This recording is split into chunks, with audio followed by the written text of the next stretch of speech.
Tell me a ghost story that sounds completely unbelievable but is entirely true. I'll go first. When I was 8, I look like a total mess because I just woke up, but I have been inspired. I want to finally do my Audacity stitch because I have a lot of ghost stories, which sometimes is surprising people because I am a scientist professionally. But part of being a scientist is being open to what we don't know, and just understanding that there maybe are some things still beyond our comprehension. So I have a lot. But for this story, I'm going to focus on some of the most recent experiences I've had, which all took place at the Blue Ball Inn here in Clearbrook, Virginia. So I'm going to link the account because the owner, Joseph, who's a friend of mine, he has a TikTok account, and there's lots of really crazy stuff on that. So go ahead and follow that. But anyway, most of my recent experiences have been there. And I've had like a lot of sort of little classic, things that maybe could be explained away, like hearing voices and like seeing something out of the corner of your eye, that kind of thing, scratching on your body. It's a little hard to explain away, but maybe something else is going on there, right? But the one experience there that I really cannot explain away is, it's not even exactly a ghost story. It's more like just an unexplainable phenomenon. So I would love to hear what people think about this, because it is one, again, that I really struggle to come up with an alternative explanation for other than something supernatural or preternatural, okay? So this took place in fall of last year. After some weird things started happening, we ended up having some paranormal investigators come into the inn. And the very first one to ever come was this really great guy, Sean Austin, also here on TikTok. And he came in, and these other really great people, Chris and Jin. They came in to do the first ever investigation. I think they're also on TikTok. And we were sitting down at sort of like the very beginning of the night, and they wanted to do almost like a little interview like you've seen on like maybe like paranormal investigation shows before with Joseph and myself. The reason I was there was because like I said, I'm a scientist and I like to do research. So I'd done all the sort of genealogical historical research that we had so far at the time, so I could help answer those questions. So Joseph and I were sitting there on these two chairs we brought into one of the living rooms of the house. And it's important that I explain that he had cleaned the floor of this house multiple times. He's a very like fastidious, clean guy. And so there were people coming over, even though it's like a haunted house in the middle of renovation, he wanted to make sure it was like as nice as possible, right? So, excuse me, I'm just getting over a cold. So he cleaned the floor multiple times. We'd all been kind of like in this area prepping and whatever. I even have a picture of Joseph, and you can see the floor right behind him. There's nothing on it. Okay, it's important that I explain that. Nothing there. And so we start having this sort of mini interview. It's kind of fun because it's like they got all the lights and everything. Like, we're not TikTokers or anything like that. So like, we were like, ooh, this is cool. Which is why I took a picture of Joseph. Like, oh, you're being interviewed, Anyway, so we were starting answering questions, started talking about one of the original owners of the inn, a woman named Mary. And as we do, I kind of noticed out of the corner of my eye, there's a moth. Not weird, but there's a moth that's sort of flying in like circles, like a tornado circles, over right to the left of Joseph. And I kind of noticed it, and I think we all kind of notice it at the same time, because again, it's flying in like circles, so just the movement, you kind of draws your eye. We all kind of look over, and this is all being recorded, by the way, which is it was on like a TikTok live or YouTube or whatever they did. And the moth drops to the ground. And as it does, we all kind of, our eyes follow it. There are 4 bright, shiny pennies on the ground that were not there a moment before. Like, they just, I'm not saying I saw them up here, right? But I'm saying that my eyes had been all over that area multiple times in the last, minutes leading up to this. I had a picture from just a couple minutes before. No one was there. No one walked over. No one changed their pockets or anything like that. And there were these 4 bright, shiny pennies that were not there before. And this was especially weird because there had been this thing in this house when he had first gotten into it where over all the windowsills and doors, there were pennies, and he had collected those a long time before. And which to me struck me as some kind of warding or like bringing good fortune type of thing. but there were 4 bright shiny pennies. And according to the investigators who were there, like, that is a thing, is like pennies sometimes appear. I don't know. But again, on its own, it would be weird, but, and, you know, again, we kind of were able to debunk every possible explanation in terms of no one had change in their pockets, or anything like that. No one was even walking in that area, right? To drop change. I had the picture from just a few minutes before, and it's like, it's not, we would have heard like pennies dropping from the ceiling or something, you know what I mean? So there was no reasonable explanation. That on its own is weird. What made it extra weird is that when Joseph went to pick up one of the pennies, that same exact moment, the like light they had, it wasn't a ring light, but it was like some type of like light, you know, lighting thing for the interview, like that, you know, and like shot out for a sec, you know, and did, you know, which on its own, again, not weird, old house, bad wiring, but the timing of it, a little strange. Okay, correlation, not causation, but starting to kind of, again, add to the weirdness of the situation. And then as we're looking at that, I'm looking at, and I realized that the moth is still laying right there next to the pennies. Like, it didn't get up and fly away when we started kind of messing with the pennies, which I was like, oh, that's weird. And then I go and I look at it, and I realize the moth is dead. And it's not like it just died, which would be weird too, but like, again, not unexplainable. Moths don't have a particularly long lifespan, right? But it was like long dead. Like, it was desiccated, okay? Like, it had holes in its wings, and it's like its legs were curled in and part of them were missing, and it was basically like you touch it and it like falls apart, turns to dust. Like, it was a long dead moth.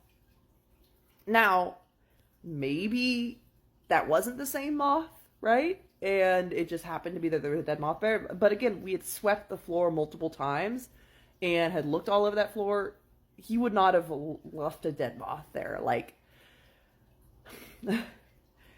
it was, as far as we could tell, the most parsimonious, most likely explanation. It was the same moth that we had just seen flying, and it was like long dead.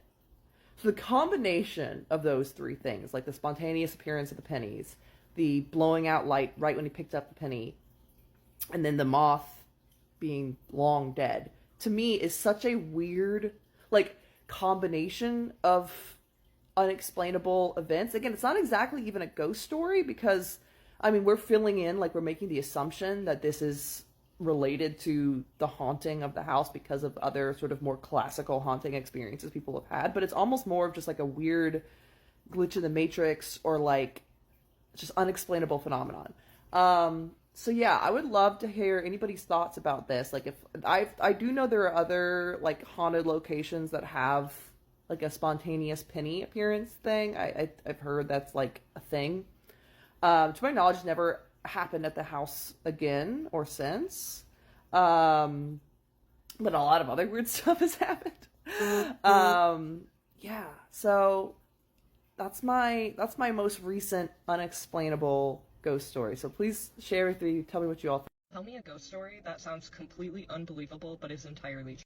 So here are some experiences that happened to me when I was younger that are very unexplainable and kind of just stopped out of the blue, but it was definitely really weird.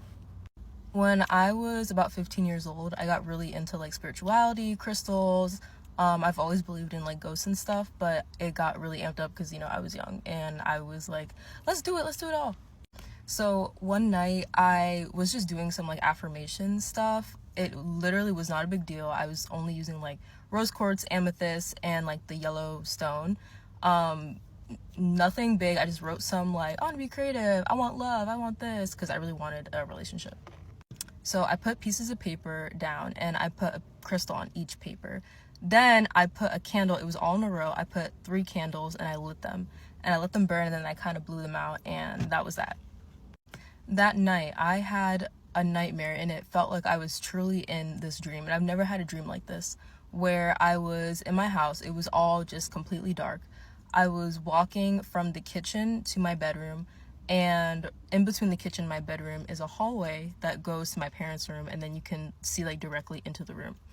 Usually when it's dark, the room is completely black and I can't see anything, and it always kind of scared me, but like my house was never haunted, so it wasn't a big deal. As I'm walking to my room, I'm walking like this, and then, you know, I turn my head to my parents' room. Like, I'm here, you're my parents' room. And I see this woman, and she's wearing a Victorian dress. She's glowing white. She has her hair, like, tied back in a bun. And she's just looking, like, directly to the side like this, like, staring at the wall in my parents' room. And then she turns her head like that. And in the dream, I freeze, and she looks at me, and she just slowly opens her mouth and screams at me. Like, it was like a banshee. And I do think that she was a banshee, because years later I went to Scotland and they told me about banshees, and I was like, I think that was that. Anyway, the scream literally forces me back, and there's a door behind me in my house, so I hit the door and I immediately wake up, and I'm like, okay. After I had that dream, I don't know what that was. I don't know if it was the crystals. I don't know if it was a dream, but something would happen to me like the entire summer. So about 3 or 4 days after I had that dream, I had waken up at like 4 a.m. to do some homework that I didn't finish the night before. And I was the only one awake in the house. I had my little lamp on next to my bed, and I was doing my homework.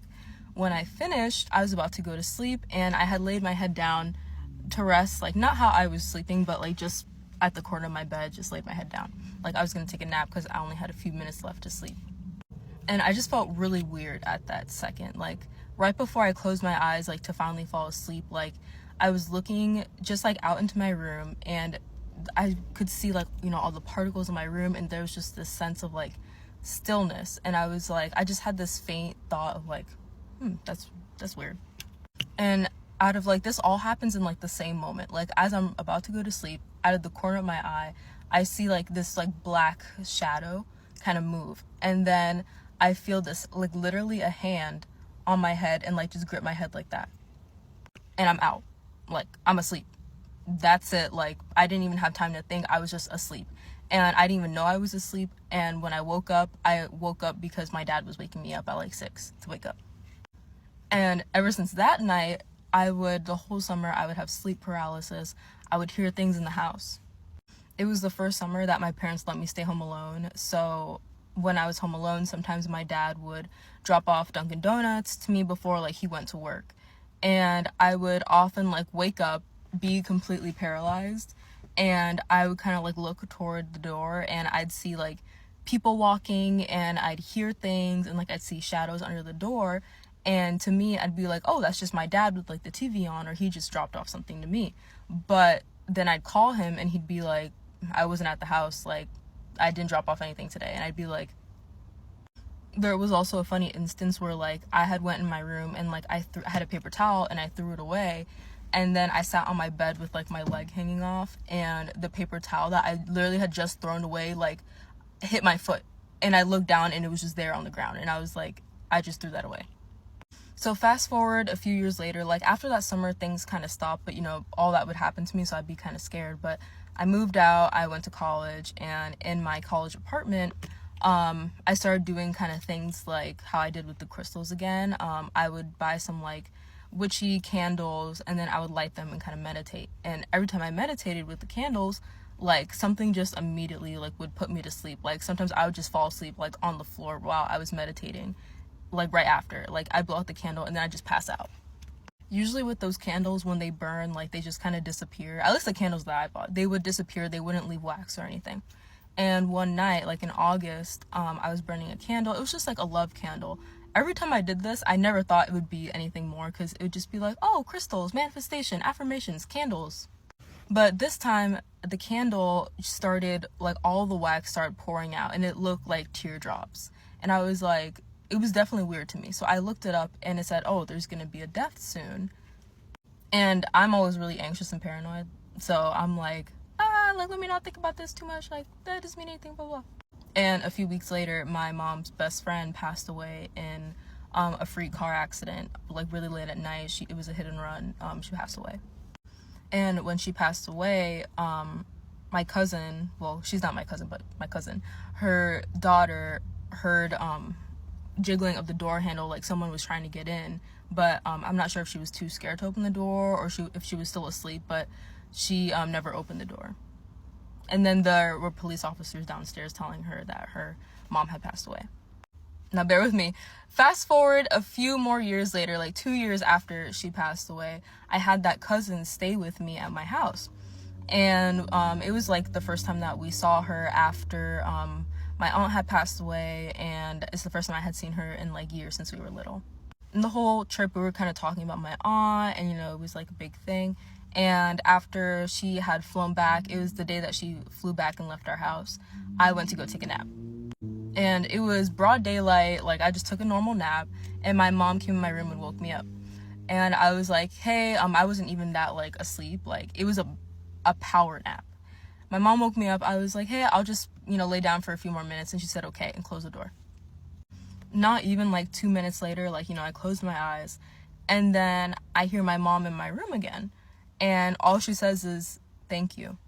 And it was my mom's voice, and I was like, at first I was like, okay, but then I had realized that I didn't hear the door open again, and I didn't hear it close either. So then I was like, wait, what? And when I went to go open my eyes, it felt like there was just glue to my eyes, and I couldn't open it. I was trying to go like this. I was trying to open my mouth, but the same thing. It was like glue. And so I was going like this. And I just feel like heat radiating right here, like in front of me, like someone was standing here. And then I hear, not a voice, but I hear someone go, right in front of me, like they're inhaling right in front of me. And the feeling of like that sleep paralysis feeling where like you're trying to move and like it's tingling, like it just was getting stronger and stronger, and like that inhale was getting louder and louder. And then finally I woke up and I ran out of my bed and I ran to my mom's room and I was like, Mom, oh my God. And she was like, I was literally just looking at a picture of your aunt, and I was just overcome with like this sudden wave of like sadness. So I definitely think that was my aunt, but the other things were very unexplainable. There's also a lot of stories that my mom has told me about paranormal things happening very recently too. So let me know if you want to hear. Tell me a ghost story that sounds completely unbelievable but is entirely... Okay.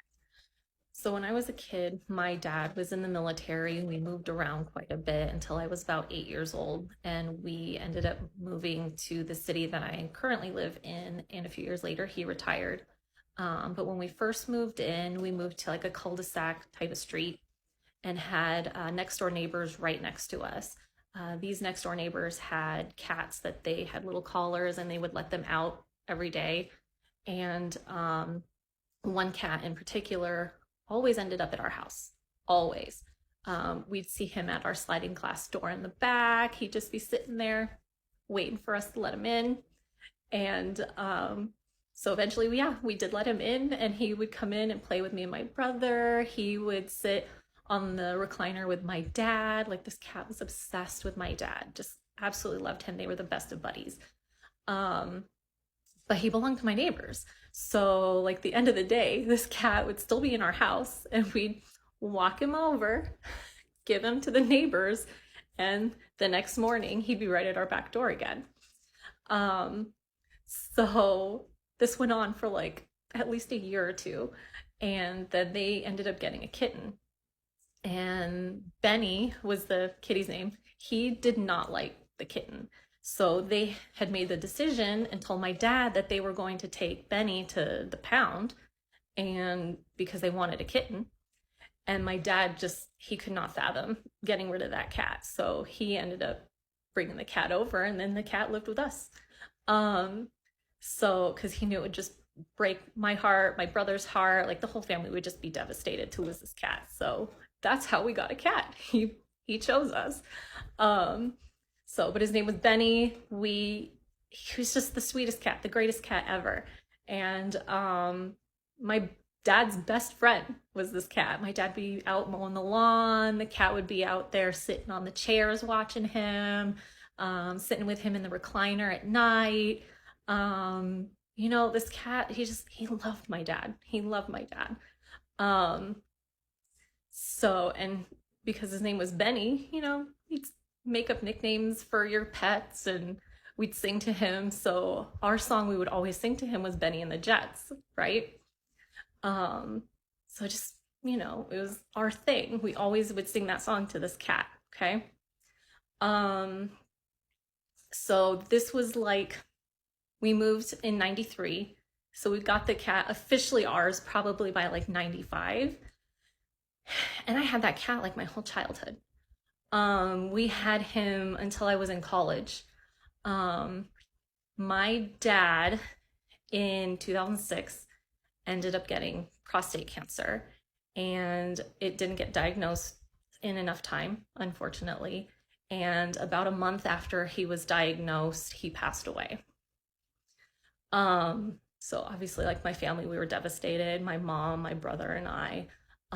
It was a very hard time. And Benny, he was still around. This cat, he lasted at least another 2 years, and he was, oh gosh, he was so old. He was so old, and so frail towards the end. It was just heartbreaking to see him in the end. I think we had him until, I want to say 2010, is when he was near his end. And so we just couldn't let him linger anymore. He was wasting away. He had stopped eating and everything. And so we made the decision to take him to our vet and to have him put to sleep, because we just didn't want to prolong his suffering any longer. So it was me, my mom, and my brother. I remember taking him in a towel, carrying him in the car into the vet's office. And we have a very nice vet that we had gone to. And when you like go in, obviously there's like two entrances. You have the cat entrance, you have the dog entrance. So we went through the cat entrance. Then you have their front desk area, nice and open. They have, little rooms along the back wall, and they had like a radio. It's not built in, it's just a little radio that they had for the staff at the front desk to listen to, just randomly playing. And, but you could hear it like when you went into the rooms. So obviously at this point, my dad had passed away. We have this cat. The doctor takes us in, he administers, the medication or whatever, and he leaves and lets us, have our last few moments with Benny. Obviously we are sobbing uncontrollably for this cat that we have loved for years and years and years, and has just been the best cat ever. And we're just, hugging each other, my mom, my brother, and I, as he takes his last breaths. And then we're sitting there, and as he's gone, in the reception area, we can hear the radio playing, and I swear, and it still gives me chills to this day, it started playing Benny and the Jets on the radio, guys. I'm not even joking, I swear to you. And we just stopped. I haven't thought about this story in a long time. We just stopped and looked at each other and just burst out laughing. We could not believe it. We just knew that it was a sign that Benny had gone on and he was with my dad. And it was just the craziest thing at that point that had ever happened to me, supernaturally. I had my dad kind of visit me in dreams and stuff right after he passed, but this was for us a hug, basically, from beyond. But yeah, that's my story. I wanted to share that with everyone because everyone's been sharing such horrifying experiences, and kind of scared for you guys. I want to give some of you such a big hug because oh my gosh, I can't imagine. But yeah, that's my story. So take it or leave it, but I hope it brings some people peace, gives you a little bit of a hug. But yeah, that's it. And that is my first TikTok. Thanks for listening. Tell me a ghost story that sounds completely unbelievable but is entirely true. So I lived in a haunted house growing up, and there's a lot of stories, but there's one in particular that is a lot, so it's a long story. Just strap in. It starts with, I was sleeping in bed one night, and I was a little freak, and I had my bedroom door open whenever I slept. Why? I have no idea. And my bedroom was right across the hall from the bathroom, and you could see directly into the bathroom from my bedroom, is what I'm saying. So I was facing with my back to the bathroom, and I could hear the bathroom door open and close, and then open, and then slam shut, and then open very slowly. And I just thought that it was my brother messing with me. So I turned around to tell him, like, what are you doing? And there was a pair of red eyes floating, like, really high up, just staring at me. And I freaked out. I was like, So I ran downstairs, told my dad, I was like, I'm not sleeping upstairs ever again. Never. We'll never do it. And I told him, like, what happened, and he just was like, well, you're probably tired, and you're seeing things, blah, blah, blah, whatever. Now, flash forward to, like, months later, it's Easter weekend, and my brother and my dad and I are having dinner, and then we're talking about, like, random things, but then the topic of why won't Liz sleep upstairs comes up, which is me and Liz, and I tell him again, like, this is what happened. And he's like, oh my God, no it didn't, blah, blah, blah. And my brother's like, no, like, it's legit, like, it's a, I see things, I hear things, I know things, blah, blah, blah. My dad says, well, what do you know? He's like, well, I know that for one, the basement is a portal where all these spirits can come in from the basement. And my dad's like, oh my God, stop just trying to scare your sister, blah, blah, blah. And my brother drops it. And then we carry on about our night, and it's probably about 11:30 at night-ish now. And it's just me and my dad downstairs. We're watching TV, and my brother's upstairs in his room playing video games, doing whatever he was doing. And my dad says, I'll be right back. I'm like, okay. So I just assume that he's gonna go to the bathroom or whatever. And then my brother comes running down the stairs like 5 minutes later and says, what is he doing? I'm like, who? What are you talking about? And he's like, Dad, he opened the door. And I'm like, what? Sorry, I'm like in a cemetery, and someone was driving by, and I didn't want them to think I was crazy. So anyway, I tell my brother, like, I don't know what you're talking about, like, Dad just said he'd be right back. And then my brother proceeds to tell me, like, he's let them all out now. And I'm like, what are you talking about? Like, I genuinely had no idea what was going on. So my brother storms downstairs to the basement, and this is like a side note, but when there was a door in the basement that would never stay closed, so my dad had to put bricks at the bottom of, like, at the base of the door so that would stay closed. And then there were chains on the wall. When we first moved in, my dad found them on the wall, like you would tie someone, like chain them to the wall. Anyway, so my brother says, this is what he has told me since, but he goes downstairs, looks at my dad, and my dad's standing there, like, kind of in a trance, and there's all these, like, creatures, like he says, floating around my dad, just circling him, and my dad's in a trance. And my brother runs up to me, tells me, like, oh my god, oh my god, oh my god, he's, like, freaking out, and he's like, come look, come look. So I'm, like, terrified, but I'm like, okay. So I follow him, and then my dad is closing the basement door, like, from the upstairs, and we're like, what's up? And he's like, nothing, what's going on? And Zach's like, why would you go down there?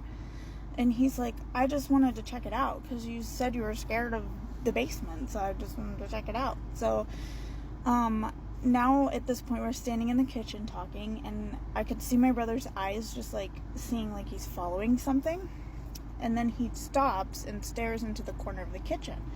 And my dad's like, what are you doing? Why are you trying to freak people out? Like yelling at him. And he's like, I'm not. There's someone standing in the corner of the kitchen. And my dad's like, oh, you know, you're just trying to scare your sister. You're trying to scare everybody. Knock it off.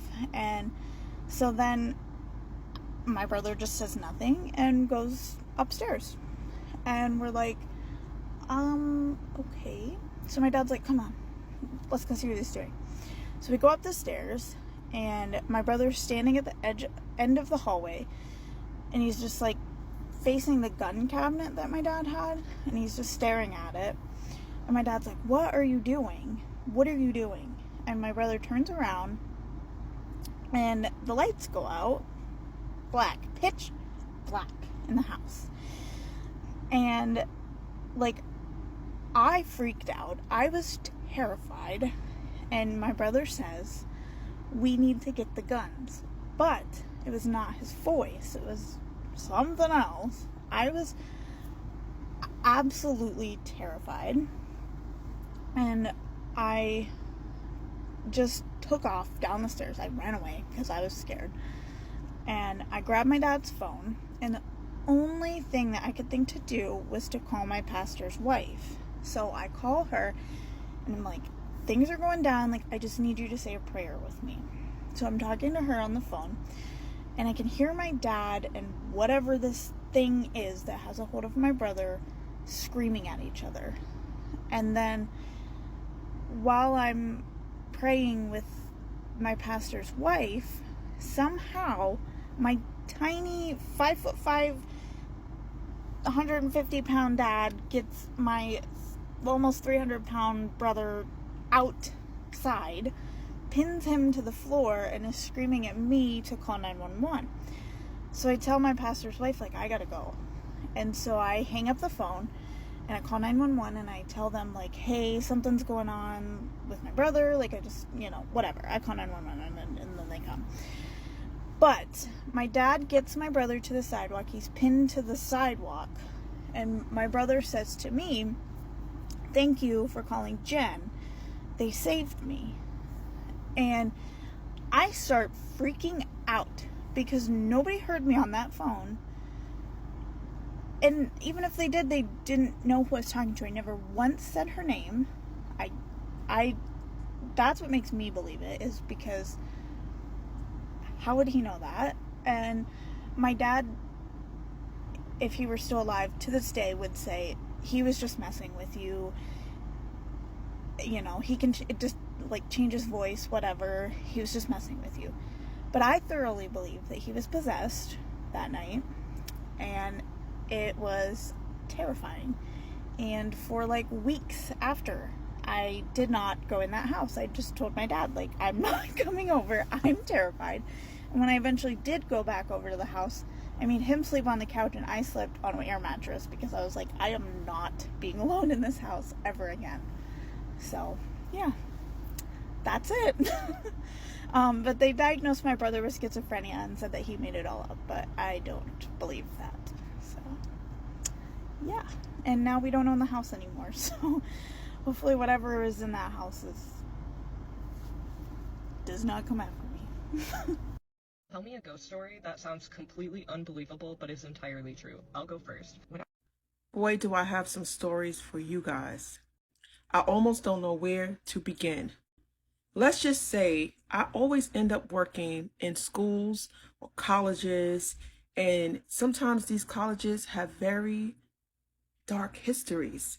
And let's say because a lot of the buildings that these colleges are in used to be either psychiatric hospitals or an old church, something of that nature always. So I'm going to start off with the story when I worked in this one prestigious college, right? Now, in the summer, all of the students leave. You know, you guys go home, and you know that if you're in college, you go home for the summer. Some may stay back, but they have to leave the building. And we always get happy about that time because then it gives us like a little break, right? So I'm thinking we're going to have an amazing summer. So I'm the supervisor of a building, and I get assigned to this one particular building, and this building always was creepy to me. The floors are black and white. It used to be a psychiatric hospital. There's an east wing, a west wing, and something about the way this building vibe is always rubbed me the wrong way. But I ignore it because, baby, when you got to bring a check in, you kind of just like try to ignore the things and the feelings sometimes that you get. So one particular day, I get assigned to this building. Okay, let's call this building the 20th Street building. So I get to go to the 20th Street building, and I have 2 guards that are with me. And I am a fire safety director, and then I have 2 guards, and they check the building, and I check the things that are important to the building. Really important, like the HVAC system, all that kind of stuff.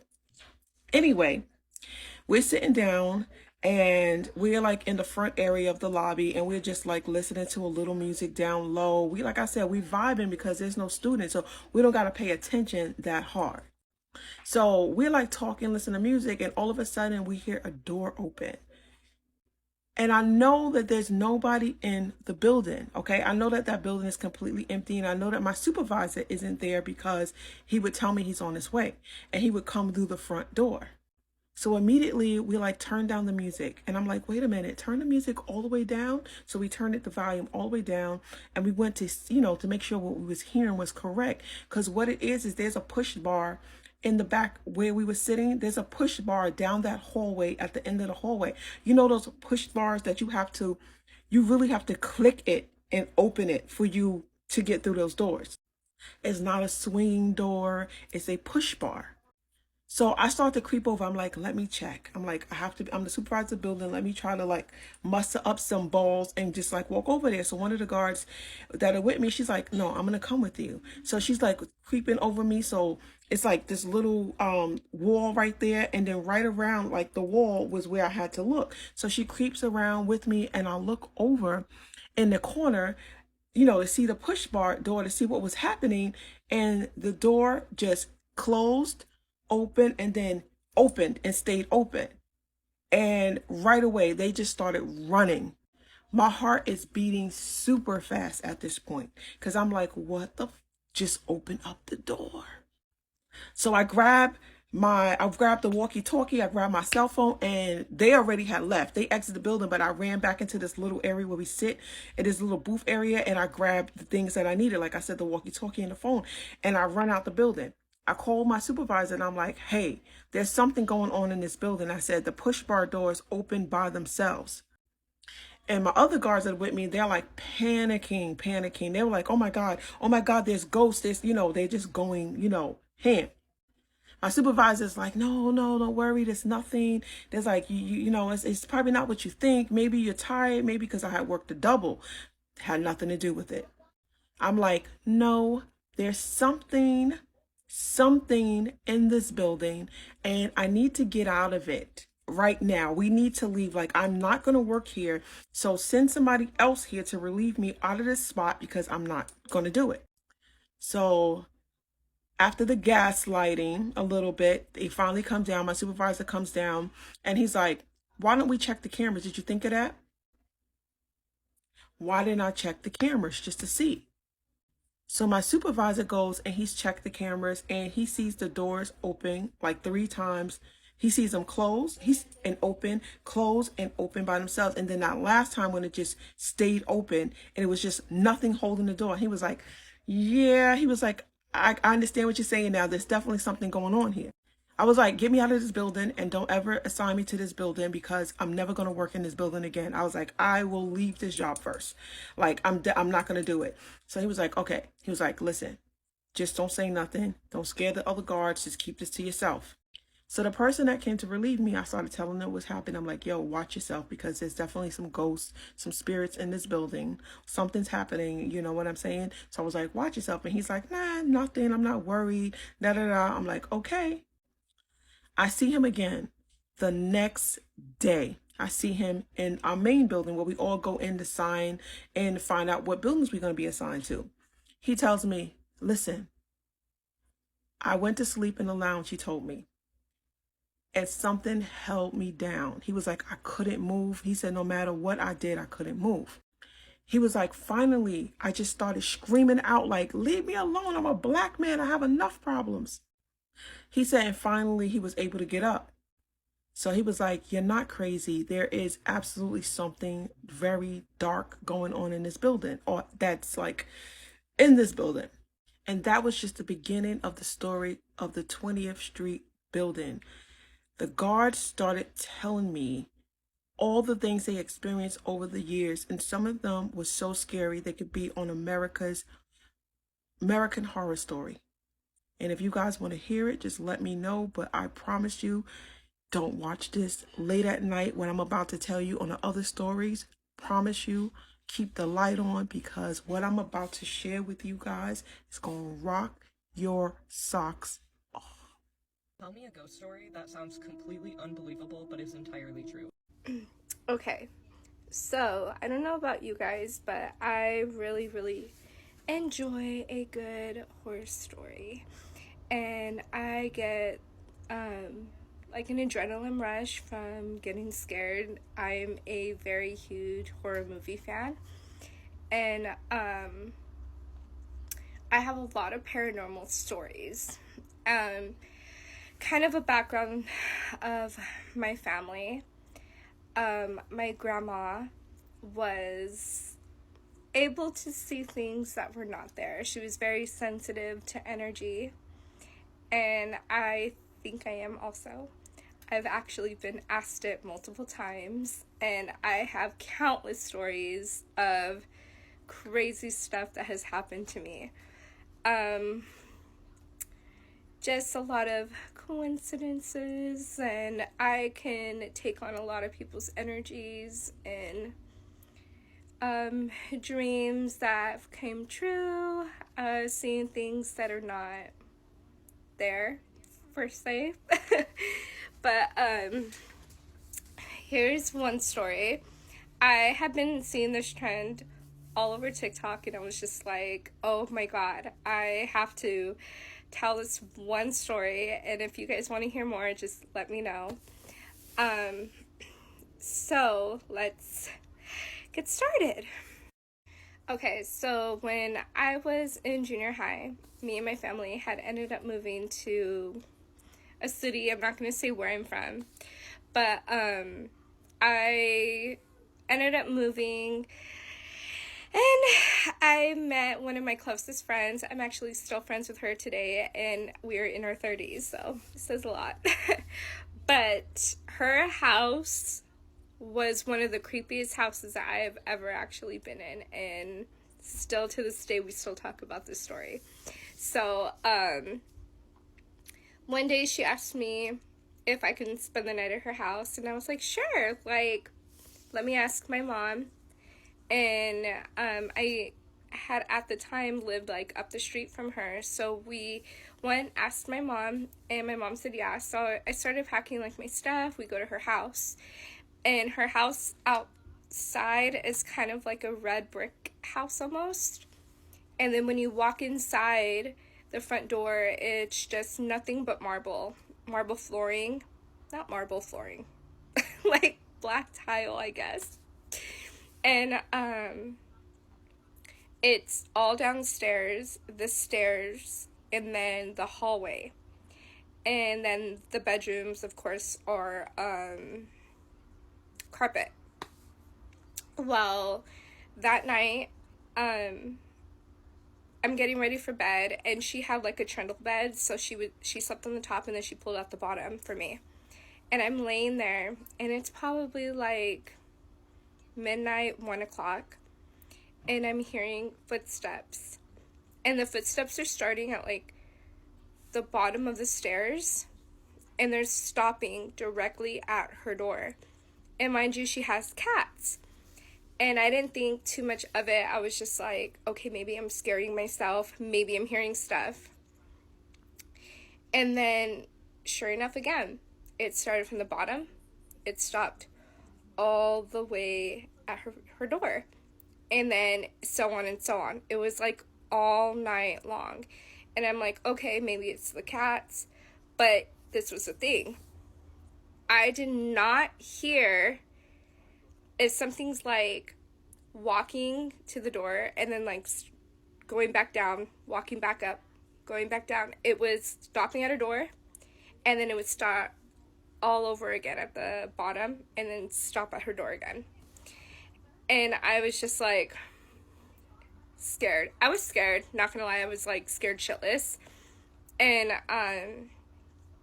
the next morning, because I didn't sleep at all, the next morning she asks me, okay, so then she wakes me up in the morning and I'm not gonna say anything to her. I was just like, maybe I was just hearing stuff all night. Well, then she goes, Emily. And I was like, yeah. And she goes, did you hear that all night? And I looked up and I go, yes. Yes. And I was like, what was that? And she was like, dead ass, looks in my face. The audacity goes, I forgot to tell you that my house is really, really haunted. That's why I have a cross at the top of my door. And I was like, and you didn't think to like tell me this before I spent the night? I went home so quick and I told my mom, if she ever asks if I can spend the night, just please tell her no. Like, she can spend the night here. But I kind of started noticing like certain things, like when we would go there, one time a picture fell off of the wall and I'm just like kind of like discrediting it. And just little stories like that. But I was talking to her recently, and in her downstairs house she had a piano. It was a kind of like a grand piano, very beautiful. I guess the piano was playing by itself one day and her mom and her heard it. They ended up getting rid of the piano. And ever since they did, nothing has happened. Mind you, they've had that house blessed and their the beds lifted. It's just been crazy. But I'm in my 30s and I will not spend the night there. I am too scared. But I do have a lot more ghost stories, a lot of stuff that has happened to me with the paranormal, and I'm kind of used to it. I'm kind of used to seeing spirits and just being collective, and I'm used to it now. My kids see stuff, and as long as it doesn't bother me, I'm okay. But if you have any questions, if you want to hear stories, I have so many, and yeah. Tell me a ghost story that sounds completely unbelievable but is entirely true. So, not so much of a ghost story as it is just supernatural type things. I mean, I guess there's ghosts involved, maybe. So this started back when I was in like 4th or 5th grade. We had moved to a new apartment. So it was just my parents, myself, and my brother. And just to note, this apartment was directly across from a cemetery. So not sure if that has anything to do with it, but I wouldn't be surprised if it did. So one of the major things that I knew from the beginning was that there was something negative there. As soon as we moved in, I could just sense it.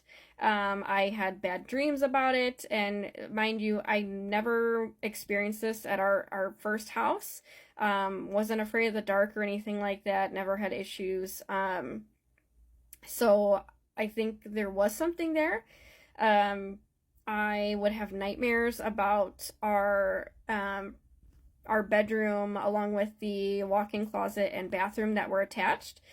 So my brother and I actually shared the primary suite when we were a little bit younger.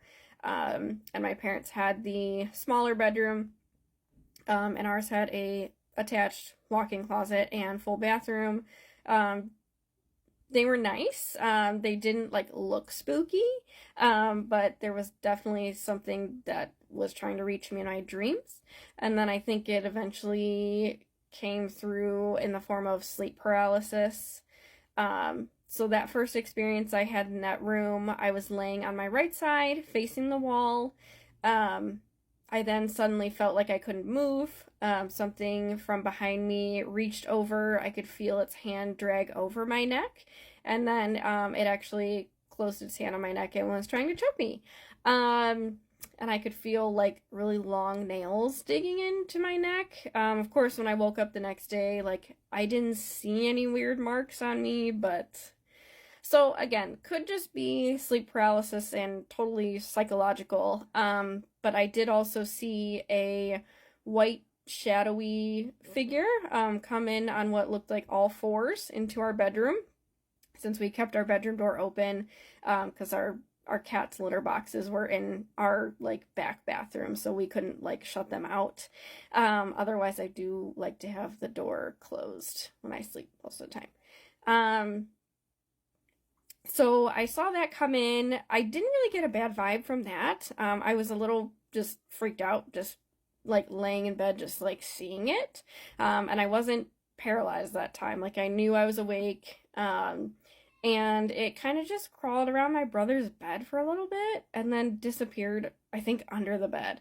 And I never said anything to my brother or my parents about like anything so far because I didn't think they would believe me, for one. And two, I didn't want them to think I was crazy. Being a little fourth grader and experiencing these things, like they'd probably chalk it up to imagination anyway. Very well could have been if there weren't these other experiences. Eventually, we switched our rooms, so my parents took over that primary, like, back suite with the attached, closet and bathroom, and then I took over their bedroom. My brother, just got a pull-out couch, and, like, he was fine with it. Like, he wasn't someone that really, like, hung out in his room a lot anyway, and he liked the fact that he now had a bigger, like, the living room main TV of the house to play video games on at night, when we closed our doors, to sleep. So, after that move, things started to heat up a little bit for me, in terms of the sleep paralysis and just weird happenings. So I was an avid reader as a teenager, and I would just sit in my room for hours on end and just read. I was very, quiet, kept to myself. And my cats would hang out with me, in my room, and they would kind of act funky at times. One time in particular, I remember my cat was just laying next to me. I was reading. I had like a little lamp beside me, but otherwise I had like multicolored Christmas lights in my room. Like that was just the vibe I wanted. Like, so I had those on, and they flickered. And then my cat started acting super weird. So he started at a corner of the room, kind of following something, and then his hair started to stand up, and his tail got super puffy. I don't know if you've ever seen a cat with, like, puffy tail, like, cat owners know, like, they're, like, super freaked out. And his eyes got super wide and just looked not comfortable. And seeing him do that, I started to not feel comfortable. And he was following something, and it was getting closer to me. So it started in, like, the farther corner of the room, and he was just watching, and I looked, like, there was no bugs, and I mean, I hate bugs, so I'm always on the lookout for those. There was nothing like that, and then I just got this really bad vibe, like, I need to leave the room. Like, we need to, get out. So I went and opened the door. My cat ran out, like, no questions asked. He dipped. So I was like, maybe something else is going on. Like, it's not just me. And at that point, I'd still been having sleep paralysis, like, even worse. Now that I had my own room, it was every night. And I was starting to not sleep well or try to avoid falling asleep as much as possible. My parents finally noticed that I was super tired all the time and asked if I was okay. And at that point I was desperate. So I finally opened up to my dad especially. And just to preface, like, we were never super religious or anything like that. Like, we never went to church. He believes in a higher power. And I do too. But we were never, like, into the you know, going to church and God and everything like that. So he's like, well, we could try some things. He had a rosary of his grandmother's that had been blessed. He hung that over my bed. We also learned the Lord's Prayer. And I, like, learned it to a T, how to recite it. And I got to the point where I could kind of lucid dream, whether it was a nightmare or, like, sleep paralysis. Like, I was able to actually start saying it in my dream, like, physically saying it. And it was kind of helping, but it was still every night that it was happening. So it got to a point where I was like, I can't sleep in here by myself. I just not comfortable anymore. So I went to my dad. I was like, don't think this is weird, but, like, are you willing to sleep in my room, at least for, like, a night or two, you know, just to see if it helps. And I had a queen size bed at that point. I inherited from them, because they got a new bed.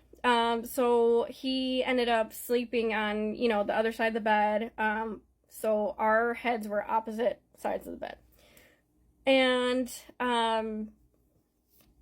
with that conversation that we had, I remember we were standing in the hallway, kind of by my room, but more so, like, closer to our kitchen area. Apparently there were dishes in the sink, probably from dinner, that hadn't been touched. They were stacked, like, perfectly fine, like nothing had bothered them up until this conversation, which no one was in the kitchen, like, nothing that we could think of would cause this. But as soon as I had asked him to sleep in my room, he was like, yeah, sure, you know, I'm not afraid of anything, like, you know, they can come and get some, like, that's just his attitude. As soon as he said that, the dishes in the sink crashed into the sink, and one even, like, came out onto the floor. So he and I kind of just looked at each other, looked at the sink, like, okay, yeah, something definitely doesn't want me in your room. Like, that's what it is. And then after the fact, I did find out that my parents both had experiences as well. So if you want a part 2, let me know. Tell me a ghost story that sounds completely unbelievable but is entirely. So a few people have asked me for some more haunted stories. So I will be talking about the haunted house that I grew up in South Texas. We bought the house, I'd say, like, 2008. Yeah, 2008. I was about 10. So a couple years, I guess, after we had finished the house, fully moved in, we're living there, I was out feeding the horses one morning and I saw a man standing in the window of my bedroom. I freaked out because I thought that there was a real life person in my house and I was home alone, and I did the only thing a reasonable person would do, and I grabbed a BB gun, a pink BB gun, and I got on top of my horse and I sat on my horse for 5 hours until somebody came home, because I was convinced that I was gonna get if I went into that house. My mom gets home, she is like, okay, there's no one in the house. She has my brother go through, he checks, there's nothing amiss. And I was not backing down about the fact that I saw a man in that house. And the only person who believed me was my dad's mom, my nanny, because she had felt weird in that house. Nothing had happened, she just felt weird. And so my brother ended up having to go into my bedroom one morning because I was not staying in there. I was staying in my mom's room or on the couch. I was refusing to even walk into that room. So my brother goes in there to grab my clothes. He says he opened the door and there was a dog crate sitting in the middle of my bed and it just flies off the bed. And he is like, what the fuck? And so that's the moment he started to believe me, because he starts yelling like at the top of his lungs, in the name of God, get out of my house. In the name of God, you are not welcome here. So he comes back downstairs. Me and my mom are just flabbergasted. Our gasted is flabbered. Because he just didn't believe in ghosts or anything. And so he comes downstairs, he walks around the corner of the stairs. My mom has a bookcase sitting there with a bunch of angel trees on them. And if you know what those are, they are like wooden statues meant to represent people in your life, people in your family. And there was one that was meant to represent my brother. And it is decapitated. Like, it's not pushed over or anything. It's just, the head is just next to it. And he is like, what the fuck? So we go through all the measures, you know, we oil the doors with all the crosses, we sage, we do all the things. And it just isn't getting better. Doors are opening on their own. In one instance, I had a friend over for a sleepover. We did not stay in the house during the night. We actually stayed in our horse trailer overnight because I had told her what happened and she was freaked out. And the next morning, my mom had left like a chore list for us to do, me to do, but she helped me. And she's inside doing the dishes.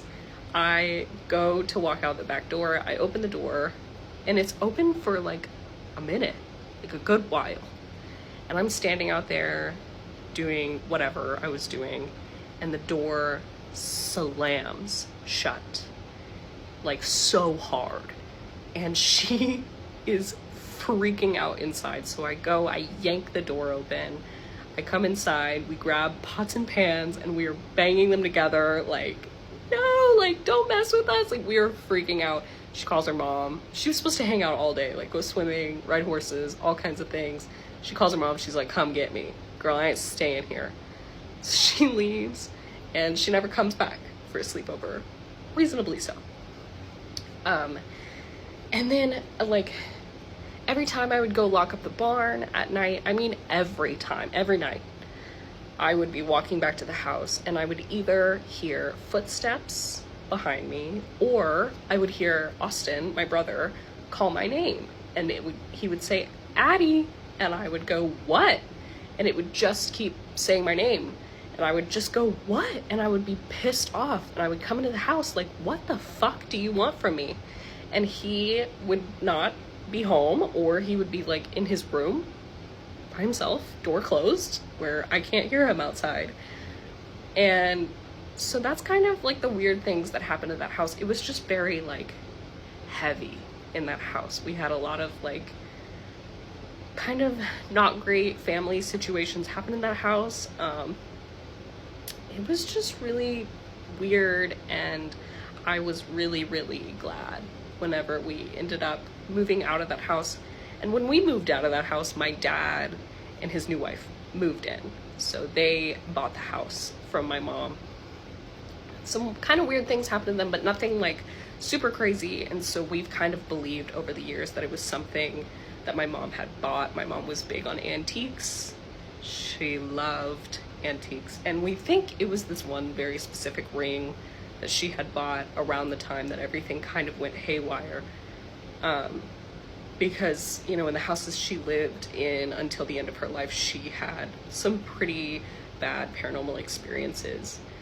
But yeah, so I really hope that the people who bought that house from my dad are loving it. And I hope that it is not so horrible to live there for them. But yeah, that was my haunted house story. There's just so much more to the story. I just can't put it all into one TikTok. And honestly, it's really hard to remember all of it at once. But thanks for asking for more. Tell me a ghost story that sounds completely unbelievable but is entirely... Okay, So I finally decided to hop on this trend. So my story takes place back when I was like 8 or 9 years old. We had just moved into our new house. Every week, every day, we would pull up to this house, watching it get built from ground up. Ground up. So no one else lived here but us. So we move in, everything's great. This is our first house with like upstairs, downstairs. So we're super excited about that. We just think we moved into a mansion. Like, keep in mind, we came from, like apartments. We had a house, but it was just like one story. So we thought we was the shit. So we're probably living there like a month or so. And me and my sister, we share a room. The way the room is set up, it was right when you walk in, there's my bed, there's a closet, and then there's a little space, and then there's another twin bed. We both had twin beds, and then we had our little dresser in between us. So it was bed, dresser, bed. In the front was another dresser, closet, my bed, space, my sister, window. So one night, I'm asleep. I wake up at like 3-something in the morning, and I just look over, you're just waking up. I guess just case in the room. So I look around, and then there's something laying like on my sister's bed, but I think I'm tripping, so I'm like, nah. Go on and come back. Still looking at me. It has these red beady eyes, these ears that just like, I don't know, they just came out like that. And then it was just laying fetal position to her. So where her feet were is where the head was, and where her head was is where the feet was. And it was looking back at me. So in that moment, I just did what my dad told me to do if I ever get scared, which is pray. So I went under the blankets, I started praying, never lifted my head back up, woke up the next morning, whatever. I didn't say shit to nobody. So the next day comes, I don't say nothing to nobody. Another little backstory is, so when we first moved in, my dad always had his room door open. His room door was upstairs on the side, next to the stairs. Always had the room door open. Wants to hear everything. We're not allowed to go downstairs after everybody sleeps. So that was his thing, making sure nobody's going downstairs to eat or drink or nothing like that. Probably also to break-ins and whatnot. But so a little bit before I seen that, my dad started closing his room door. We're all thinking, free willy-nilly, we can go downstairs at any point. He's not gonna hear us. We can get our midnight snacks. It's summertime, so we out there eating up everything in the damn kitchen, literally. So that's just remember that part. So the next day comes. Now it's time to wind on down and head into bed. And I started begging my sister, please, Jess, please come to sleep in your bed tonight. Please. And she's older, so she's like, no, you're not sleeping in my bed. Like, no, you're not doing that. You're too old. You're not sleeping in my bed at all. So I'm just begging. I'm like, please. I'm not telling her why. I just really, really just, please, can I please sleep in your room? So she finally is like, sure, why not? Like, sleep in here if you want. But I'm sleeping next to the window. So with her sleeping next to the window, that means that I'm sleeping where the thing is that I just seen the night before. So win's a win. I get to sleep in her bed, so I'm not even really, like, I'm tripping, but I'm not tripping because at least I'm not sleeping alone, you feel? So the night happens, and sleep. Y'all know what happens next. You wake up at 3 in the morning, like we always do. So I wake up at 3-something, and as soon as I open up my eyes, guess what's there? It's laying on my bed. The head is on my pillow. The body is just covering my twin bed. I mean, it was just like, I don't know. It was like, I want to say like a glob of darkness, but it was just like a black, like, big thing that just covered up my bed. The beady eyes were just staring at me. And I'm staring at them. And then go under the covers. And I'm like, fuck this shit. Pray, go to sleep. So then the next day happens. So, like I said, it's summertime. So when I come downstairs, my parents, everyone's down there eating breakfast. And then as I'm coming down the stairs, 'cause I was the last one to make it down, I hear my dad talking about, he's seen it again. We need to get a priest up in this house. So I chime in. I'm all, hey, Dad, actually, I think I see the same thing that you seen yesterday. He's like, no, there's no way. What did you see? So I tell him what I seen. And my dad's like, you know what? No, you're tripping. You're just trying to say that you seen the same things I seen because you're tripping. You didn't see shit. There's nothing in this house. This house is brand new. So, of course, you being a kid, you're just like, all right, maybe I'm tripping. So a couple days later, we had a priest in our house. He was blessing every room, left holy water with us. And honestly, I did not see that shit again. But a couple years passed, so around 2018. So think about it. I was in 3rd grade, way back when. Well, that's probably like I'm an adult at this time. So my aunt, she does magic. She's in town. So my dad decides that he wants to bring up the story again. But when he brings it up, we're all in my grandma's house, and he's like, you know what, Jessica, step outside with us. So I step outside. I'm talking to my aunt, telling my dad, because my dad's like, tell her the story, tell her what you seen. So then I start telling her. I'm like, tell her exactly what I just told y'all. And then my dad looks at me. He was like, Mija, what you seen was real. You weren't tripping out.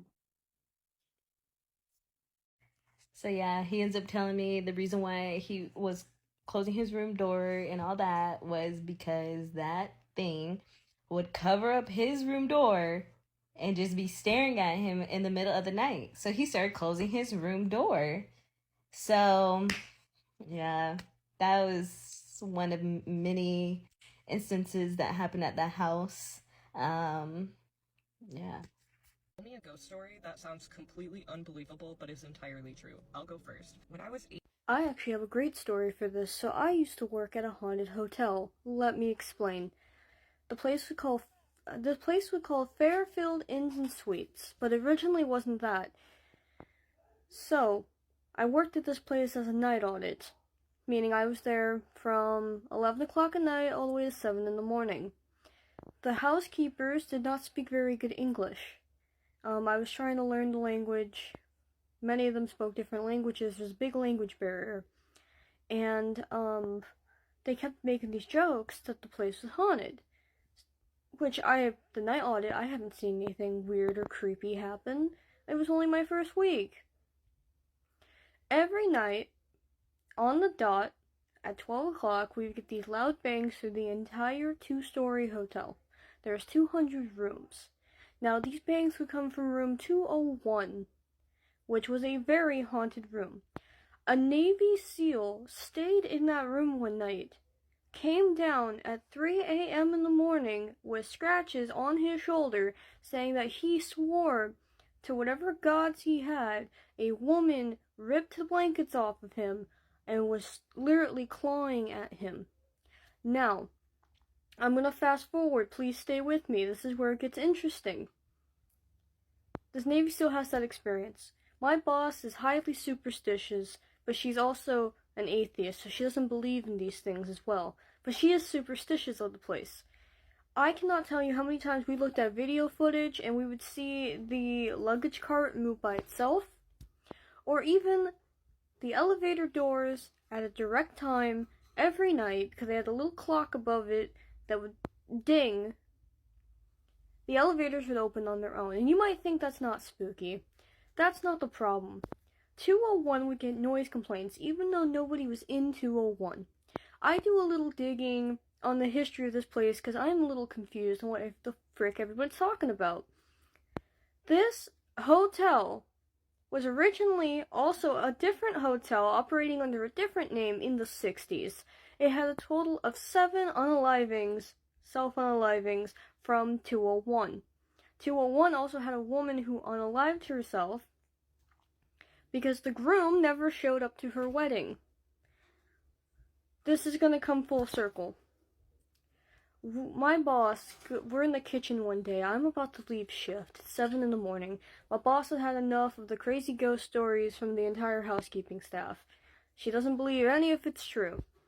She yells in the kitchen, "Ghosts are not real," and this thing, I will never forget this. A thing of cups, a full stack of cups, glass cups, from the top shelf across the kitchen go flying, all stacked neatly, right past her head, and they break into the sink. This woman screamed, ran out of the kitchen, says that she would never step foot in there again. She didn't, unless she absolutely had to. And she was like, "Yeah, no, it's haunted. We don't tell anybody about this." And I'm like, okay, because she was afraid it was going to scare off business, even though that's not true at all. Now, going back to 201, 201 is directly 2 stories above the kitchen. It gets more interesting. This gets way more interesting than you might possibly think. We had a famous person, because we had a lot of higher up clients. It was a very fancy hotel. I had to wear a suit every day. It was definitely a fancy career path, and it paid pretty good. But we had a guest stay there. There's no balconies in this building, by the way. No balconies. The windows are not supposed to open. Somebody tells us that night they saw a woman outside their window in a dress, staring at them through the window, which is not the first time we had heard that. My boss wants me to go check out the building, go to the 2nd story, go to 201, figure out what's going on. Me and another staff member, another night audit, who was extremely religious, so they were praying when we went into this room. We get into the room. The blinds shut on the window. That door slammed, and we got locked in there for almost 3 minutes tops, and we were screaming and banging on the door for someone to come let us out. Our key card stopped working, our phone battery depleted, we couldn't even call our boss.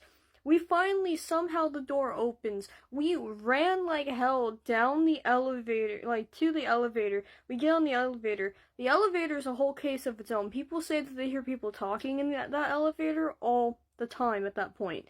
We've heard people talk to us on the elevator when we're the only ones in the elevator. There was a lot of creepy stuff to this hotel. People would swear that they saw a cat that would run down the hallway, turn the corner, and not be there. My boss tells me to buck up, go back up there, and at least go, put some towels in the room. I don't want to go back there alone, but I had to. So I go up there. I go into 201. I've already gotten the crap scared out of me. I'm putting towels in this room. And again, it's Fairfield Inn Suites in Seattle.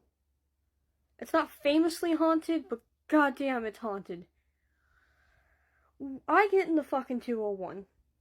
I put the towels down. Everything was almost fine. I go to leave the room. I see a housekeeper, not in the uniforms that our housekeepers wear. She was in a tan-colored uniform with a little white apron. And I will never fucking ever forget this. Another person comes out of the room and says, "Hey, can you tell that housekeeper lady to wait? I need something from her cart." I'm like, okay, I don't know who this housekeeper is. Anyway, I'm trying to guess their name. I'm like, "Hey, hold on. I followed this housekeeper to the housekeeping closet. I got in there. There was no fucking housekeeper. And no, there was no one on our staffing list scheduled because it was late night. Everybody's supposed to be home." So I was like, the fuck is going on? I will never fucking forget that. There was a lot of instances where it wasn't just me. Other night audits would report the shit that they heard. The loud banging at the same time each night. A lot of random shit. This is definitely a hotel that is fucking haunted. And you can go check it out yourself because it still exists. It's Fairfield Inn Suites, downtown Seattle, in Seattle Center. And when doing the history of this fucking place, it has 7 ley lines that connect to it. And it's literally a block away from the Seattle's first morgue that has been there. That morgue has been there since the Seattle fire.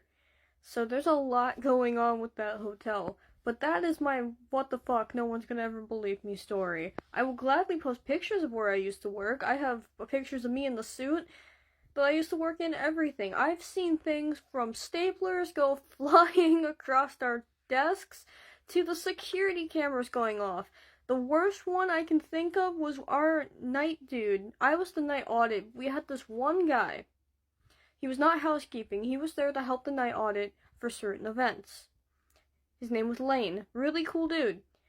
I literally watched him on the security camera go into the washing machine room. It was this big laundry area we did for our towels, sheets, everything, linen, you name it. And I literally told him on his radio, because I heard his radio call me, and he was trying to talk, but it was garbled, so I radioed back, dude, are you alone right now? I think someone followed you into the laundry room. This motherfucker turns around and goes, I don't see anybody there. There is a large shadow figure on the security camera, by the way. It was enough to make my boss almost faint in the morning.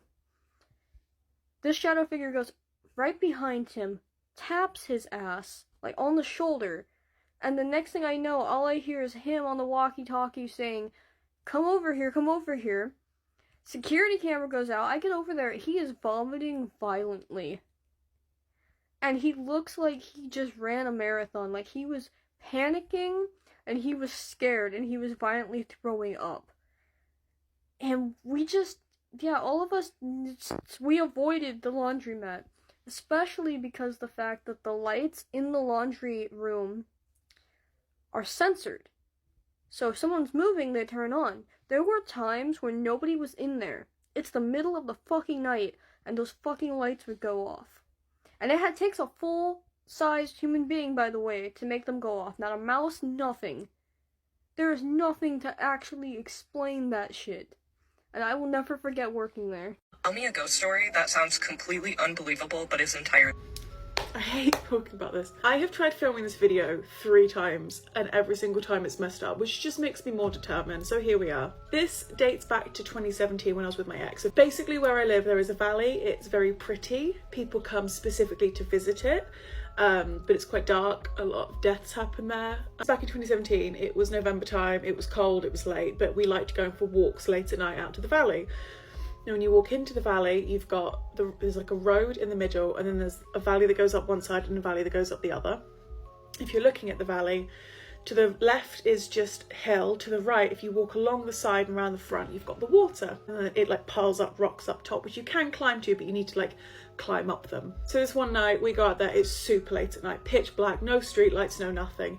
We walk up the side of the valley round, we sit on one of the benches, and we're just sitting there chilling, listening to music, talking. Suddenly at the very top, one of the rocks started pulsating like a light on it. Like it wasn't like quick, it would kind of fade in and then fade back out and fade in and fade back out. And I pointed it out to him. I said, that's really weird. Like it's midnight in the middle of nowhere. That's really weird. He kept saying, it's the cars. I kept saying, the road is here. The rock that was lighting up was like up here and around the corner facing the water. And I was like, that's not a car, and if it was cars, then the rest of the hill would be lighting up. And he was like, no, it's a car. I'm gonna message Harry. This goes on another half an hour or so. The light would like suddenly light up and disappear, light up and disappear, and then it would disappear for 5 minutes, and then it would start coming back again. I said, that's really weird. Like, I don't like that. That gives me a bad feeling. And he said, maybe someone's camping up there. I said, nobody in their right mind at this time of year will be camping up there. That's just not happening. And he said, it's going to be a person or it's going to be a car. I said, that is neither, and I have got a really bad feeling. It's now 1:32 in the morning and I'm like, let's go. So we're walking back and you have to walk down the valley, like you have to walk back down the path to the front of the valley to walk back through the village. The path's quite narrow, like it's a single file, and he's walking in front of me and I'm behind him, and suddenly I just hear footsteps. I have never moved so fast than when I heard footsteps, because firstly, nobody would be out there without a torch. Secondly, I know for a damn fact there was nobody with us. And thirdly, the feeling I got told us to go now. I'm now clinging onto him like, we gotta go, we gotta go, we gotta go, we gotta go. So we leave, we go back to his, all is fine. He kept saying it's a car, it was a person. I kept saying that was neither, that was weird, I didn't like that. It should also be noted that there is wildlife in the area, but it wasn't wildlife walking. We're walking downhill on concrete, like you can hear footsteps. I'm at my house and I've always had weird stuff happen at my house. This is just a thing of life for me at this point. I was in my bedroom and I was getting ready to go to sleep, and bear in mind it's November time, so we had the heating on, all the windows were shut, all the doors were closed, it's late. And I'm laying in bed reading a book, and I used to have an icicle pendant. If I can find one, I'll insert a picture here. Here is the pendants that I was talking about. If you were to hit the lampshade, because it was an icicle lampshade, they would all kind of splay out, like they would spread apart and fall because it's individual hanging sticks. And for reference, you can see them all hanging individually. And suddenly light starts moving and I was like, is it broken? And as I look up, the lampshade, all I have is Tipp-Ex, but I'm going to show you with the Tipp-Ex. The lampshade, all icicles are moving in sync and it's just doing this. It's just swinging backwards and forwards.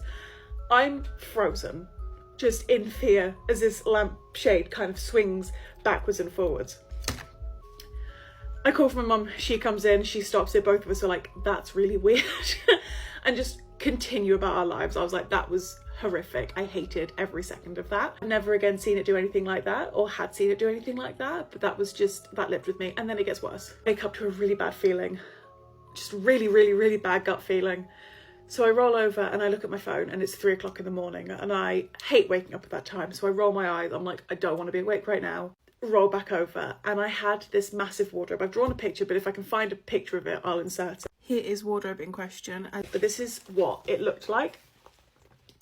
So you had two double wardrobes, you had a vanity in the middle, and this drawer you couldn't open. Like you had to hold onto it and then like pull it back with your full body weight. Like as much as you could, you had to pull it, and even then it didn't always open. I took a screenshot, you can see the marks for how difficult it is to open this drawer. So you had a double wardrobe, a vanity drawer here, and then 3 individual cupboards at the top. They like used to pop open every now and then, so I put hairbands, like an elastic hairband, on each of the doors. Like they were always on there because sometimes they would just pop open. As you can see, I can't zoom in, but here you can see the elastic band that I had around them. Every single one of them are opening. All of them. Even the vanity is slowly opening, and I remember thinking, I'm dreaming. Or I just have this vivid memory of me laying there going, I'm dreaming, rolling back over and going to sleep thinking, this is a dream, this isn't real, there is no way, there is no way, there is no way. Wake up the next morning, all of them are open, all of the hairbands are off, and this was a floor to ceiling unit. Like I used to have to stand on a chair to get to the top to take the hair tie off to get into it. Since then, so many things have happened. Things open in my house at the minute. Lights turn on, lights turn off, doors open, doors close. Tell me a ghost story that sounds completely unbelievable but is entirely true. So, I am so fascinated by ghosts. I've been on the Old City Jail in St. Augustine tour, After Dark tour twice now, and it's absolutely if you want to feel like you're on a paranormal investigation team, that is a cool experience in general to get a hands-on vibe of that. But the story I'm going to share was when I realized that what I was seeing could be seen by other people. So people share ghost stories all the time, and they're always talking about seeing ghosts at night. And it confused me because the ghost I was seeing was during the day, a lot.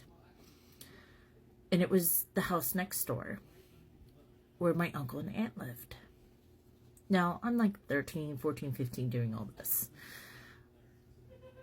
And I kept seeing an old man ghost. And sometimes when I babysat my little cousins, he'd be in the house and disappear. Or when I was playing outside, I'd see him just like watching me from the corner of the house or something. It was very creepy.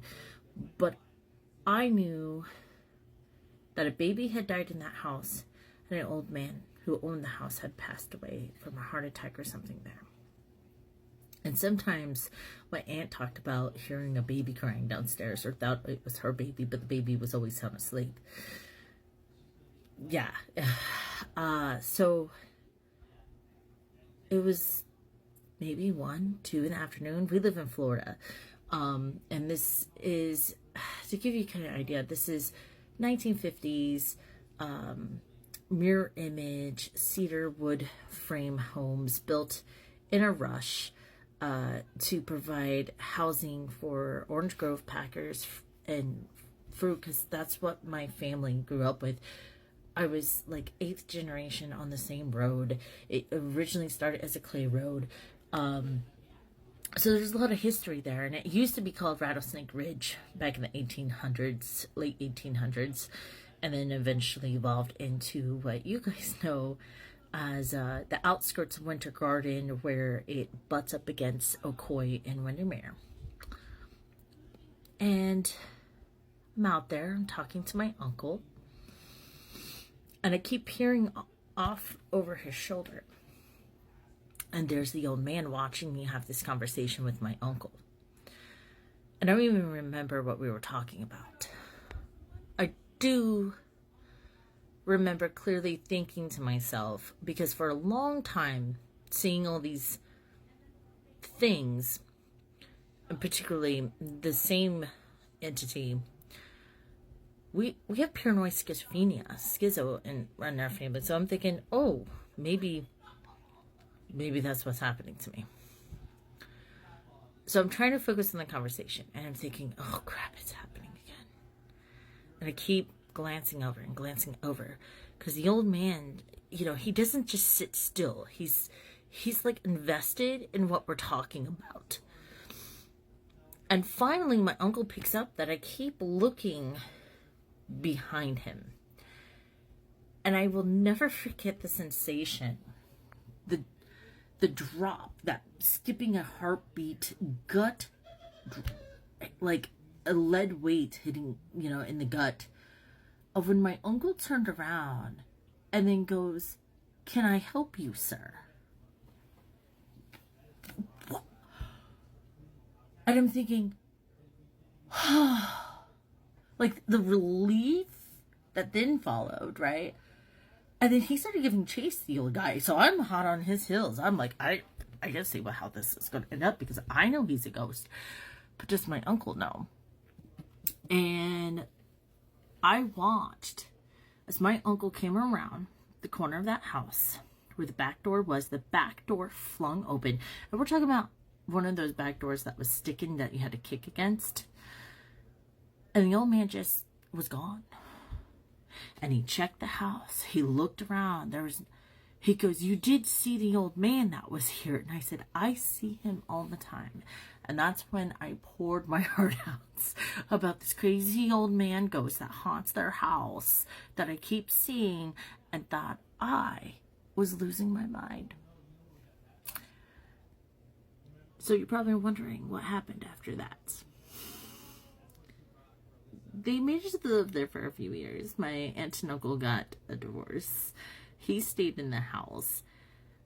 But I'm pretty sure they left because he woke up one night to the old man leaning over him, or at the door, I can't remember which, saying, "Get out." And that was the end of the house, and it ended up being torn down. So it's a pretty incredible story. It's crazy, but it's true. It happened. I thought I was losing my mind. But when my uncle turned around and was like, "Can I help you, sir?"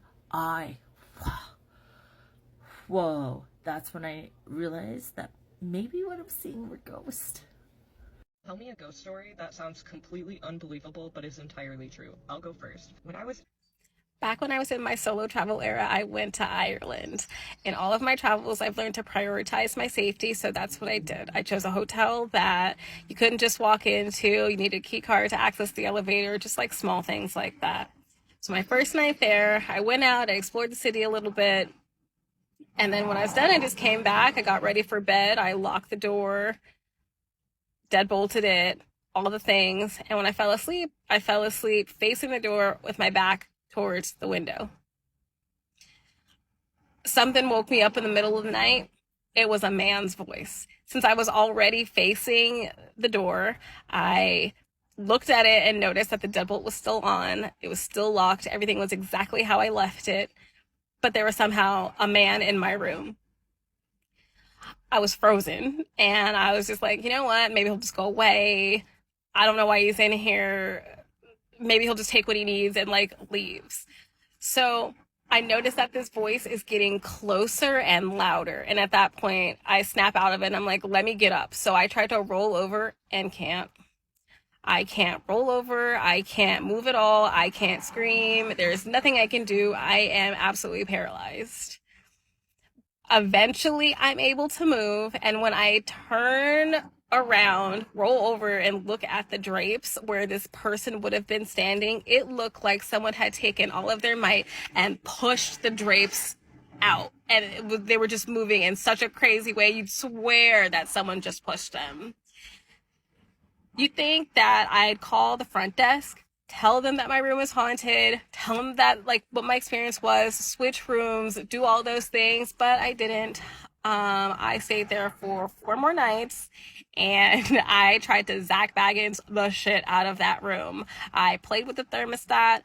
I played with the air conditioner. I tried to, brush up against the drapes. I tried to push them myself. I tried to make them move in the way that I saw that night, and for 4 more nights, I couldn't do it. Tell me a ghost story that sounds completely unbelievable but is entirely true. I'll go first. When I was a little girl, I had a crazy imagination and had very vivid dreams. When I was probably 7 or 8, I don't really know the exact age, I had this dream about a girl that was in my neighbor's yard, and she had thrown a kickball up to my window. I was on the 2nd floor. I had a window overlooking my neighbor's yard, and she had thrown this kickball back to me. I thrown it back to her. We thrown it back and forth, and then she asked me if she could come inside and play. I said, yes, of course. So she came really fast, ran up my window, climbed up the side of my room, and was crawling into my window. And when I realized she was crawling into my window, I got really scared and started to run away. And I remember running in slow motion as she's running at me in full speed. But I woke up. After that day, I had endless nightmares about this girl. My next nightmare, she wasn't young anymore. She was older, and she was just standing over me, pricking my face with needles. I remember feeling like I knew I was dreaming, but I also couldn't wake up. As I had these dreams, I even knew more and more that I was dreaming, and knowing it's happening. Let me wake up, Kristen, wake up. Do not look at her, wake up. She would sit there across my room wearing my clothes, like a softball sweatshirt I had that had this weird logo on it and my last name on it. It was red. It said Fury on it. And she would just sit there wearing this. And I would think to myself, do not make eye contact with her. You're dreaming. Wake up. Wake up. I could not wake up for so long in these dreams. Anyway, I would tell my parents oh yeah, Big Face visited me last night. That's what I would call her. I don't even know what she really looked like. Just that I pretty much pictured her having a swollen and big face. After some time, these dreams did go away. I think as I got older. Eventually we did have a neighbor move in down the street, and she had a young son. I think he was 7 or 8. And she was calling my mom yeah, my son's having some nightmares. I don't think it's anything serious. He just keeps waking up in the morning saying some lady, Big Face, is visiting him.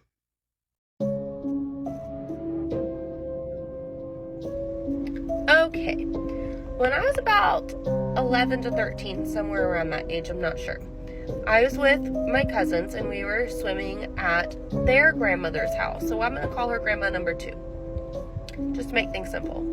But we're swimming at her house. We're having a grand old time, and we decide we're having so much of a good time, we want to stay the night and swim the next day, right?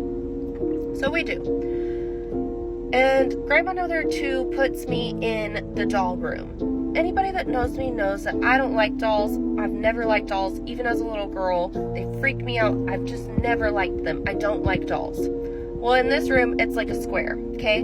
The door is like in the front of the room, and then next to the door is a cabinet that's filled with the old porcelain dolls. Next to the cabinet is a rocking chair, and then you've got the bed on the opposite side wall, so the dolls are facing me, of course, and 2 bedside tables.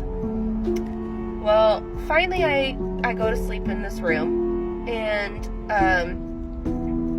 let me backtrack. Before we all went to bed, we were looking at pictures of, like, you know, when we're all babies and like when our grandparents were kids and stuff like that. We're just looking at pictures and whatnot.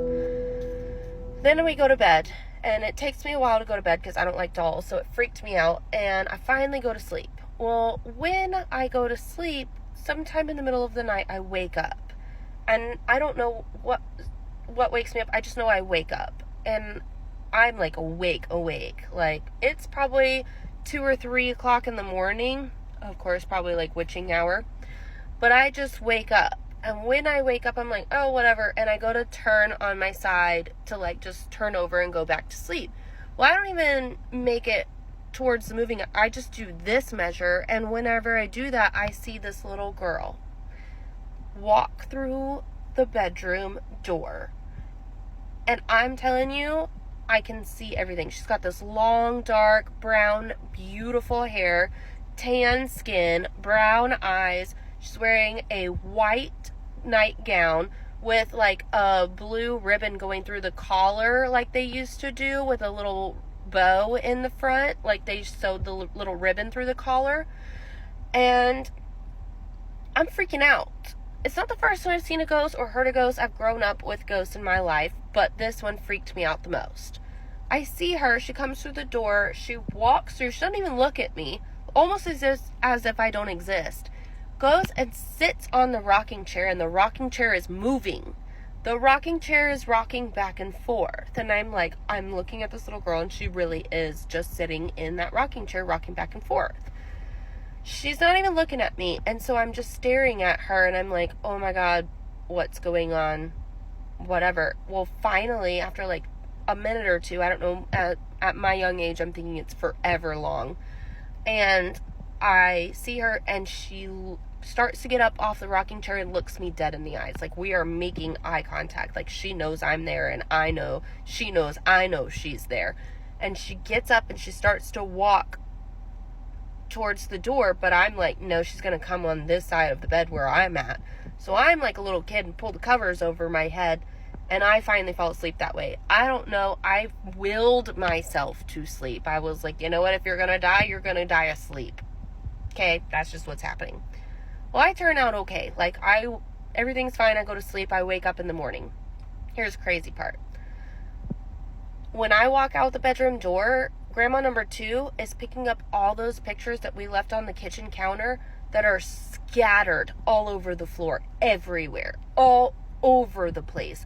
Not only that, all of the pictures and everything that was on the fridge is off of the fridge. Everything is just scattered everywhere. Well, then grandma number 1 comes and picks me up, okay? And I tell her what happens, because she's the ghost person that she's experienced life. So she's experienced the ghost stuff with me. And so I'm telling her what's happening. I'm like, this is what happened while I was there, and I'm never going back. I'm never sleeping there again. And she asked me to describe the little girl again. So I do. I tell her exactly. Thing is to me, at the time, I didn't realize until I'm telling my grandma the story that the little girl looks like my cousin Kylie, who was just swimming with me that same day. Looks identical to my cousin, like to the T, the brown hair, the tan, everything. And I'm like, oh my God, she looks like my cousin Kylie, like a 5-6-year-old little girl. And at the time, my cousin was like 5 or 6 years old. She was really young. And she was like, no way. And she was like, when your Aunt Kelly, who is the mother of my cousin that she looks like, she's telling me, when your Aunt Kelly was probably about 5-6 years old, I walked I was going to walk into her room and I saw the same little girl. Same white dress, same blue ribbon, same dark brown hair, blue eyes, tan. Like, I could point out all of her facial features and everything. And we are, like, comparing, and she's like, that's the same little girl I saw. And I'm like, what? This is crazy. Here's where it gets crazier. My grandma was like, for some reason, I knew that little girl wasn't a good person. Like, that was something not good. Not just, like, not a guardian angel, not just a random ghost, not good. So she tells the little girl, like, no, you can't be here. You have to go.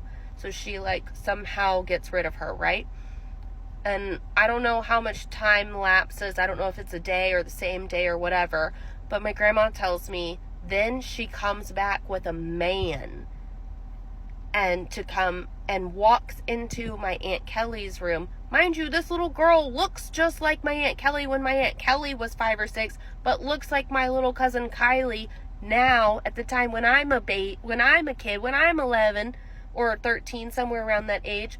Same little girl ghost.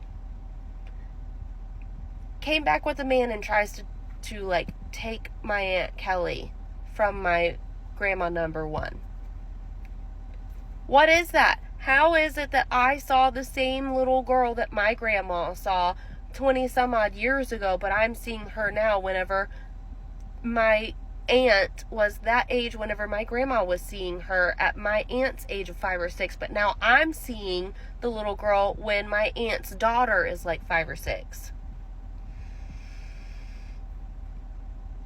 I don't know. I just know that even to this day, that freaked me out more than anything. Tell me a ghost story. When I was about 6 or 7, my family moved into our haunted house. A lot of things happened there, but it all kicked off week 1. I remember I woke up in the middle of the night, and how my bed was positioned, if I sat up, I could see directly down the hall. And right next to that door frame was the door frame for my closet.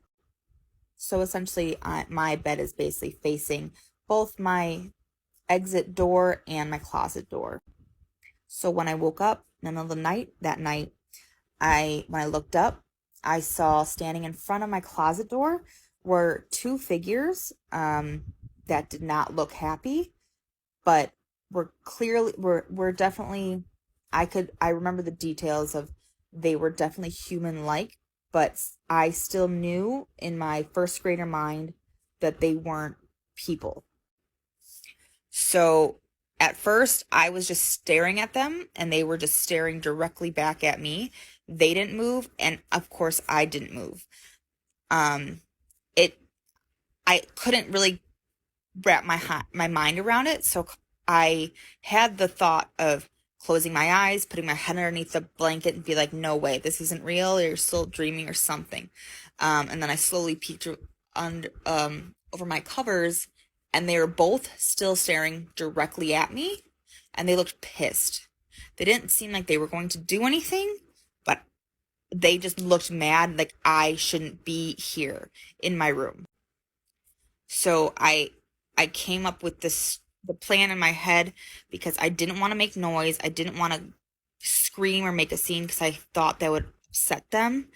And I don't know, I just kept having a vision that they would rush the bed or something. So what I did was I snaked my way underneath the covers. So like I'm scooting down to the foot of my bed underneath my covers. And then as soon as I made to the foot of the bed, I stood up very slowly and began to I was literally walking against the wall as far away from them as possible, because they were tracking me with their eyes. I'll never forget this. Say I'm walking, they were just, it was a really mean, pissed off face. And I kept saying to myself, please don't hurt me. Please don't hurt me. I'm almost there. I'm almost out. And then I hit the threshold to my door, and I bolted from my mom's room. And I was like, Mom, there's a ghost in my room. She's like, okay, you can just sleep in here tonight. Whatever. Childhood dreams. She's just like, whatever, go to sleep in the bed. like wants to be done. Next morning I woke up there in her bed and I was still repeating the same story. No one believed me. But that was just week 1. Everybody would slowly begin to believe me with the things that kept but carry on throughout that house. The main significant ones were we'd always hear hard-soled boot shoes walking the hallway upstairs. There's not a big upstairs. The hallway connects 3 bedrooms, and then you're downstairs. Pacing. You'd always hear it pacing. Hard-soled boot shoes. My dad didn't live in the house with us. Nobody had boots. And it was always like we'd be sitting at dinner, locking eyes with the other people in the house, and we'd hear it. And it became so common. It was so like we were so desensitized to it. And so much so my mom would have her friends over for drinks or whatever to catch up. And the steps would start happening, and she wouldn't look alarmed, but her friends would, who's upstairs, what's going on? And she would just be nonchalantly, I told you my house is haunted. Those aren't my kids. They're not home. And her friends would multiple times had left because they didn't believe her who believes a haunted house story. Also, after we moved out, my mom finally acknowledged that the house was haunted. She didn't want to give in to our ideology, and say, of course, kids, the house is haunted. It was like she was gaslighting us, basically, so that we didn't freak out more than we already were. And she told us a story after we moved, how one night she was sleeping, and she was just about to fall asleep, and then she heard, there were a lot of creaks. There was very old wood flooring.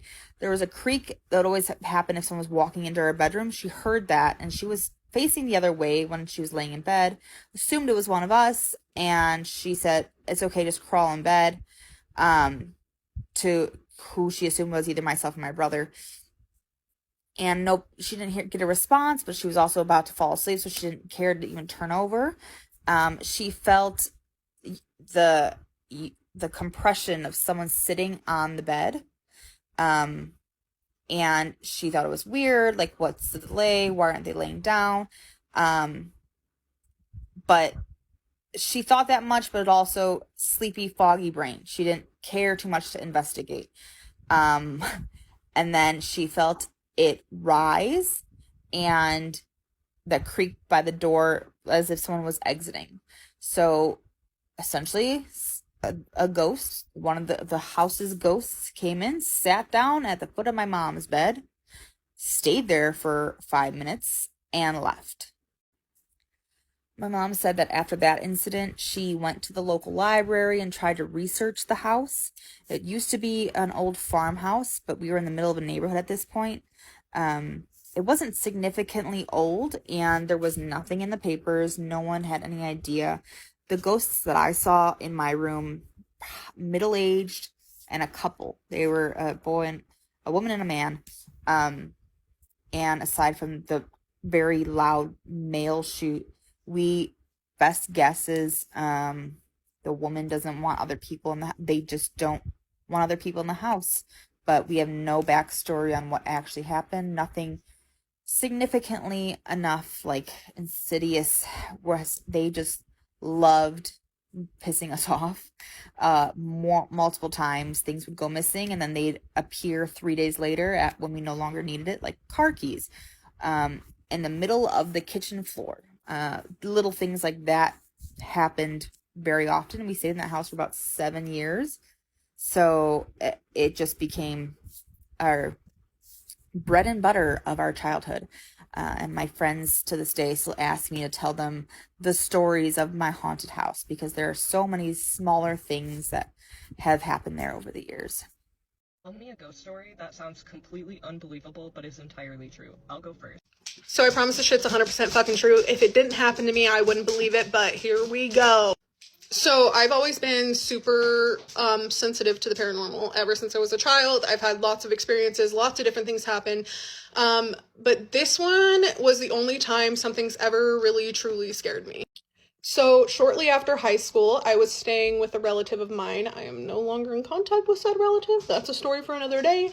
But she lived in a beautiful 2-story house, gorgeous house. And I honestly experienced probably the most weird shit in my life there in the like 1.5, 2-year time span I was living with her. So I'm not going to waste my time talking about all of the banging, the scratching, the times I woke up at 3 a.m. and heard voices, none of that. There was 2 instances that shook me to my freaking core. So little backstory.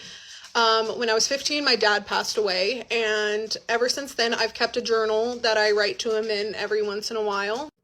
And on one particular day when I was writing in said journal, all of a sudden the home phone starts ringing. Now, here's the issue with the home phone. It was not hooked up at all. And it would ring randomly. And whenever you pick it up, there's nothing on the other side. It literally, I don't know if wires were just getting crossed or what the fuck was happening, but it would just start ringing randomly throughout the house. I'm all alone in the house, so I go to answer the phone to get it to stop ringing. And I don't know why, anytime I'd answer the phone, I would always say hi or hello or whatever. Just in case it did just start working, I don't fucking know. So I answer the phone and I say hello. And on the other end, in what sounds like my father's voice, I hear, "Hi, baby." To this day, thinking about that makes me want to bawl my eyes out and gives me chills, honestly. But things got a fuck ton worse after that happened. So the house in general had a very, like, negative feel to it. Like, felt extremely bad. I'll put it that way. And I'm a white girl with tattoos who's a little bit alternative. Of course, I'm into cleansing and saging and all of that shit. So when I first moved in, I immediately, like, cleansed, and the weird shit would stop happening for, like, longer periods of time. It would be, like, a couple months. And then it turned into, like, a month before I had to cleanse again. And then it was, like, a few weeks. Truly, if I had to guess, I would say something negative latched onto me because I was vulnerable. I don't know. While living in this house, I was also having extremely bad sleep paralysis. And I had always had it, like, ever since I was probably 10, 11. I've had experiences with sleep paralysis. But while living in this house, it was happening to me monthly at least. So during my sleep paralysis episodes, I would see the same woman, usually. Just tall, lanky, long black hair, pale white skin, the works. And it'd be the same song and dance pretty much every time. Either I saw her in the corner of the room or at the foot of my bed. Yeah. Important thing to note, for the most part, 99.9% of the time, anytime I had experienced sleep paralysis, I was sleeping on my back. Except this one particular night, I was sleeping on my stomach. So I don't know how to, like, really show how I was sleeping. Essentially, I had both of my arms up above my head like this, and one of my legs, like, out, if that makes sense. So I never really had auditory hallucinations with my sleep paralysis. It was usually just visual. This night freaked me the fuck out. So I truly think this is the only memory I have I can 100% recall with, like, vivid detail. Like, every inch of this. So the first thing I felt was the fact that I couldn't move. But next, I felt pressure on my bed. And this is still to this day the only time I've had auditory hallucinations. And I could hear what sounded like bone grinding on bone. Then I felt something straddle my back. And before they sat all the way down on me, I felt hair brushing my back. Then hands wrapped around my wrist and dug into my skin. I'm not joking when I tell you I felt all of this. Like, I felt all of this. The whole thing lasted maybe 30 seconds to a minute, but that was the longest minute of my fucking life. I tried to sleep on the couch upstairs for the rest of the night and could not fall back asleep. The next morning, I got up and went to work, and I just happened to work at Ulta. So I spent my day doing swatches for customers and helping people out. I was telling my coworkers all about it. When I got home that night, I went to shower and I got all of the swatches on my arms, but noticed that I had 2 light brown bruises on my wrists where her fingers were digging in. I'm not joking, both hands, identical bruises. I still have no explanation for this other than something I don't want to think about. I still want to vomit every time I think about that night. And yeah. Tell me a ghost story that sounds completely unbelievable but is entirely true. I'll go first. Okay, I have something for this. I'm not a very good TikToker, but I have been up entirely too long on a Monday night watching TikTok ghost stories from everybody, and I have a really good one. I think it's really good. My kids always make me tell other friends. I've been telling this story for like 20 years because it's legitimately like the most terrifying thing that's ever happened to me. So I don't want to be one of those annoying people that tells boring stories for too long, but I'm going to try to get it out in one part, and if I have to, I'll go to the second part. And nobody watch it if you don't want to, but I think it's an interesting story. So, to set it up, this was 1998, 1999, Midwest Ohio. We didn't really have the internet. We had dial-up, but it wasn't really a thing yet. We didn't really have cell phones. We had to make our own entertainment. It was also shortly after like the satanic panic era. If you were a Gen X millennial in the Midwest, you might have remembered growing up with a very distinct fear of the devil burned into you at an early age. So I don't know if that's where all like the intrigue or like the any of this comes from, but that's kind of how I grew up. I grew up very religious. I'm not religious. I was not really religious at the time. I believed in God, I think, at the time. Since this all happened, I have a much wider view of spirituality. But that's the backstory. That's part of the backstory. So I lived in a town in Northwest Ohio, about an hour from where I grew up. It was me and 3 of my friends were all sitting around trying to figure out something to do. And one of my friends, his mother, was very witchy, very spiritual, into the paranormal. He would always tell us about how like her whole house was haunted. Like she could legitimately like invite ghosts in to speak with her, tell them to turn on the lights. They would turn on the lights. I know. I was very skeptical. I have kind of a intrigue with this kind of stuff, but until I actually see it, I don't necessarily just believe it. So I was intrigued. I was bored. It was a Thursday night or something. And he's like, let's go see if my mom will let us play with the Ouija board. Sure, I'm down. So we all pile in the car, go over to my friend's mom's house. We go over there, and she whips out this Ouija board. She kind of gives us the lowdown on the rules, like what types of, like, I don't know, just general rules of it, like not taking your hands off it, not interrupting it, making sure you open it, making sure you close it, what color candles you should and shouldn't be burning with it. That was a big thing. And if you ever needed to destroy it, which we did, how to destroy it safely. So we were invited to ask it some questions, and me being a skeptic, I decided that I was going to ask it very meaningful questions that would let me know if this was for real and not just my friends fucking with me. So I have to go from this story to another story. So as I said, I grew up in a town about an hour from where me and my friends were all living at the time. I had lived with a friend of mine named Cindy. She lived out in the country, in the middle of nowhere, in this house with her children, and I lived with her for a short period of time.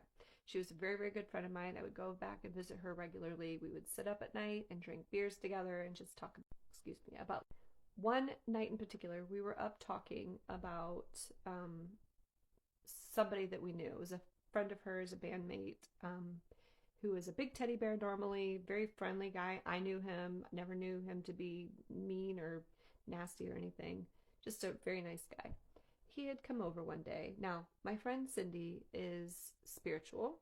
She grew up not religiously spiritual, but like just spiritual, like sees auras, believes in a higher power, believes in the afterlife, that kind of thing. Her mother had passed away about 10 years prior to that. She would get visions of her coming to see her in her dreams with a wolf, which she told me, and I don't know if I'm right on this or not, but she told me wolves were a sign of protection. So she always felt very comforted by that her mother was protecting her still. I'm going to tell a story. I'm here by myself in the middle of the country. I'm going to freak myself out, so just bear with me. So one particular night, we were sitting around talking about this man, a friend of hers and mine. We both knew him mutually. She was telling me about this time that he had come over and just to visit, and when he showed up, she could tell his energy was just off. Like his aura, she said something like monkeys were like peeking over his shoulder. It was really weird. She sees it, just an odd energy about him. So he'd come in and they had started talking just like regular, and all of a sudden, kind of out of nowhere, this, like, he just became enraged and he just started snarling and cussing and calling her names and just saying horrible, nasty things that were completely out of character for him. So Cindy, being very spiritual, walked over to him and started kind of praying over him and like commanding that this evil energy leaves his body and leaves this house. And she did it over and over again until finally kind of this thrumming of energy came over him, like this vibration. And before you know it, like this shot of smoke just shot out of his head, swirled around the ceiling, and just disappeared. Now, this is like 3 a.m. in the middle of nowhere. We're out in the country. We're drinking beer. She's telling me the story, and she at some point had kind of like wandered in the bathroom to go to the bathroom and left me sitting alone for the end part of this in the kitchen by myself. And I was like freaked out, but I was skeptical as always because I wasn't there. I didn't see it. And so I needed more evidence. And I was like, you are screwing with me. You're just trying to scare me. She said, you don't believe me? Look straight up. So I looked straight up, and right above me in the chair I was sitting in, there was a burn mark in their dropped down like tile ceiling that began right above my head. It swirled around the ceiling like kind of an S shape and then like split into like a triangle and disappeared. And I sat there in silence for a little bit, like completely freaked out, because at that point, I don't know what explains the burn mark, but I was freaked out, but I wasn't 100% convinced. So another part of this backstory, at her house, I said I lived there previously, I had an experience, which I think now is maybe a sleep paralysis episode or two, I'm not really sure, but at the time I just kind of thought I was dreaming, but this happened a couple different times where I saw this. But one night I was sleeping, kind of laying on my side, angled down, kind of looking at the floor, and in the sleep paralysis stories that you hear, there's like human figures, like standing figures and black shadows, right? So this was humanoid, but it was not a standing figure. This was cat-like in action. It was very sleek, and it was it moved like a cat. It was on the ground. It was on all fours. It had the appearance of a man, the build of a man, but the movements of a cat. It was black. It was sleek. It was shiny, and it was crawling across my floor beside my bed. I could not move. I could not close my eyes. I couldn't cover my head. I just sat there and watched it crawl. And at a certain point, it sensed me looking at it, and it turns its head slowly and makes eye contact with me, smiles this sharp, teethy grin, and then scurries away. So, of course, that freaks me out. But again, I had no ability to explain it any other way than just like I must have been sleeping. I had seen it one other time where it was like crawling up the stairs. The kids sleep upstairs in their bedrooms, and it was crawling up the stairs. So I took these stories, the story of our friend and the story of my sleep paralysis demon, and I took it to the Ouija board. Nobody at this party knew my friend. Nobody had ever heard the story. I had never told this story to a soul in my life. I was afraid of sounding like an insane person, first of all, but I didn't tell anybody at that party that story. Nobody knew it. And I specifically like used that story as a way for me to prove whether this was realistic or not. So I asked it what was going on. Literally, I think that was my first question.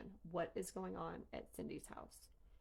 And it said, and I don't remember how, this was 20 years ago, so I'm not sure how it spelled it out, but it essentially, the long and short of it was that there was a demon in her house that was trying to possess people that came there. Cindy, everybody, me, the kids, visitors, and the only... Okay, I gotta do part 2. I'm sorry. Tell me a ghost story that sounds completely unbelievable but is entirely true. Alright, so this happened. I was in the 2nd grade. And I remember it because we moved not too long after this incident. Now, we moved into this house. And there was always like crazy weird things happening, lights turning on and off.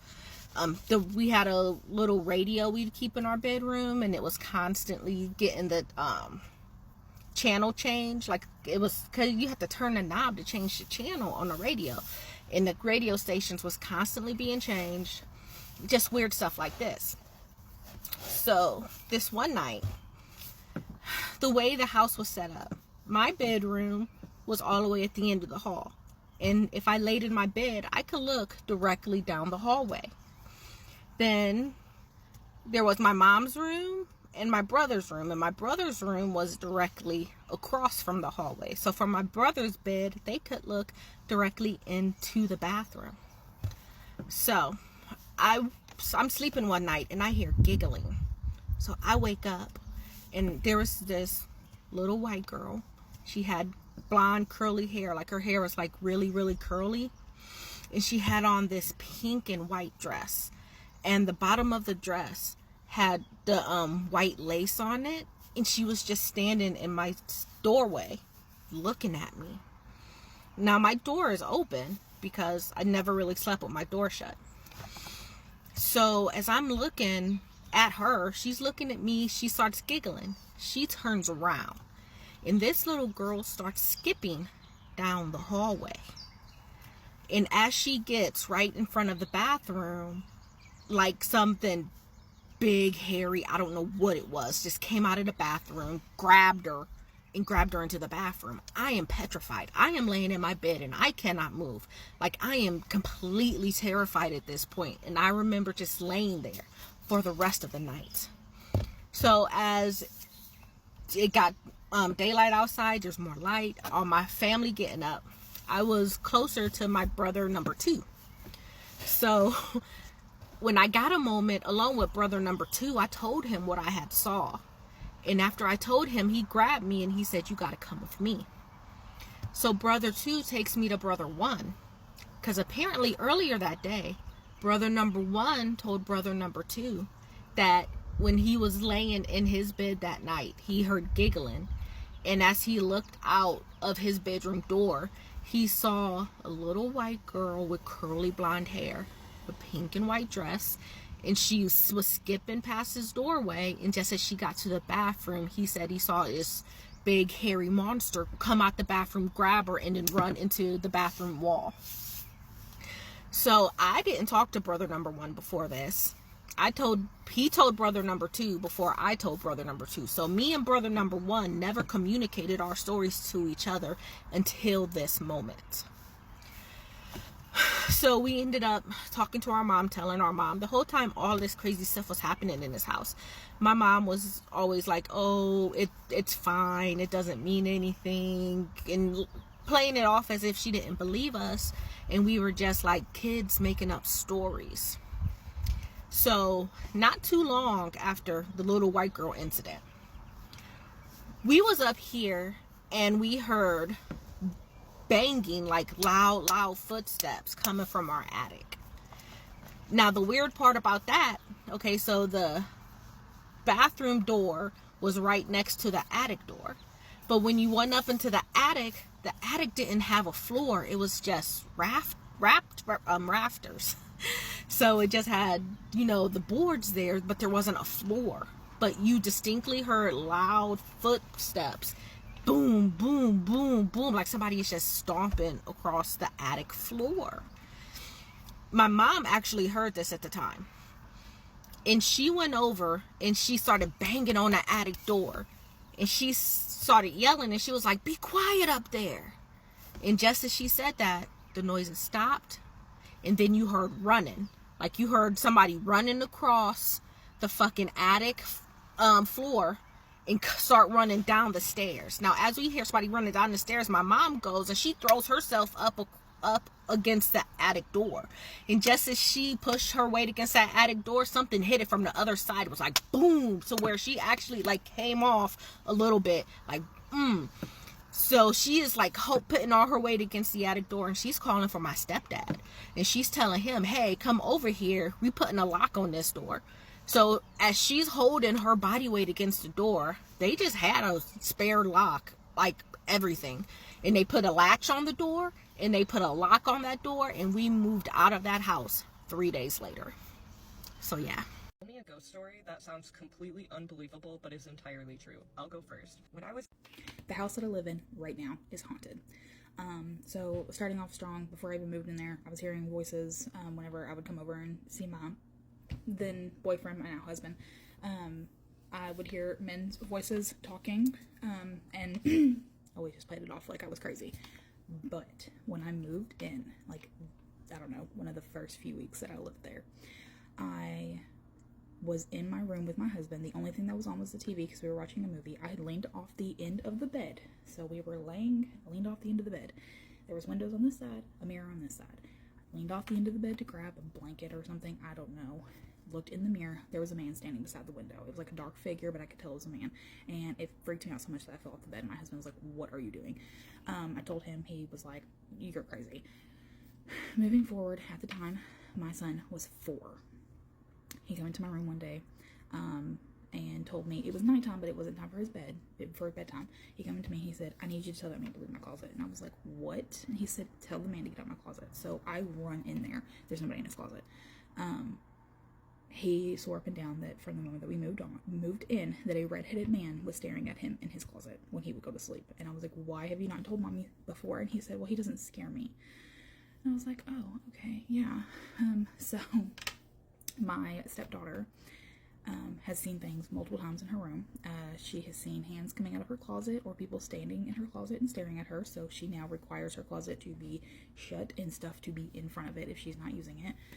She watched her dad walk in from the hallway into her room at the end of her bed. And she said that he didn't have a face and he was wearing a Hawaiian shirt. My husband doesn't wear Hawaiian shirts.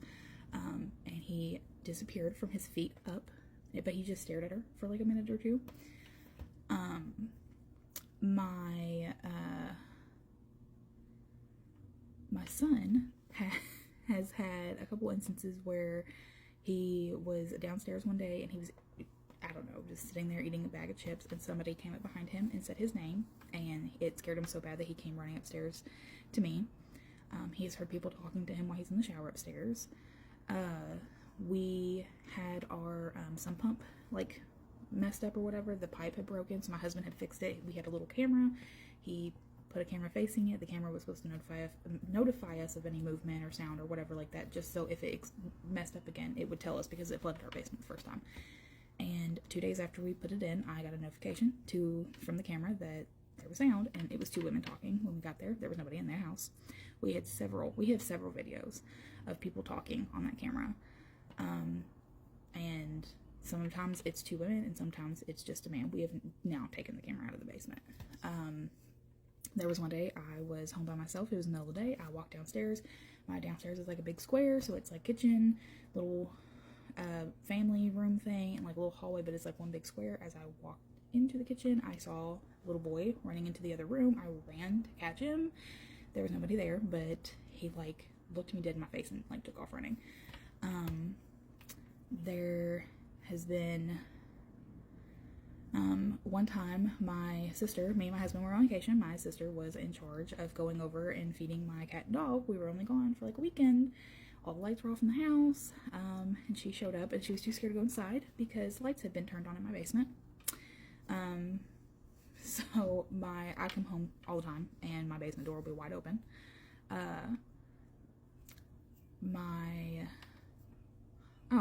There was one time that my husband used to go out of town to work. He would be like an hour away, and he would take the kids with him because he would go work with a buddy who had kids, and they would all kind of hang out together. So I'd be at home by myself, and at night I would hear people walking up and down the hallway. And the first time I was like, I'm losing it. But then my cat and my dog started like getting it. My dog would growl at the door, and my cat would like stand at the edge of the bed like on attack mode. There was one night that my bedroom door was opening and closing by itself. It wasn't slamming or anything. It was just really gently opening and really gently closing. But that went on for like 5 or 10 minutes one night, and I was like, I nudged my husband and I was like, are you seeing this? And he was like, yeah, but he fully ignores this stuff. There was and just for clarification, me and my husband work in a funeral home, so my husband's worked in a funeral home for years, but I fully believe that he takes stuff home with him all the time. There's just been like a lot of noises. You'll hear people talking when you're home by yourself. You'll hear walking. Like, I've been downstairs and I can hear walking upstairs, and there was nobody at home with me. My husband has heard things a couple times. He mostly just like lets it roll off his shoulder. He doesn't really care about it too much. But there was one time, it wasn't at our house, but it was my husband. He told me the story that he used to work at a funeral home, and the electricity kept going off, and he would have to go and reset the breaker. And he said that he came back to where he was at, and there was something in the floor, pile of, and it had the face of it in it. So that kind of always has freaked him out, but that happened like way before me and him got together. Yeah, just creepy little things, a lot of walking, a lot of whispering or talking. Like I said, I've only really ever had the instance of seeing somebody one time, and that was about 2 or 3 years ago. Yeah, super haunted.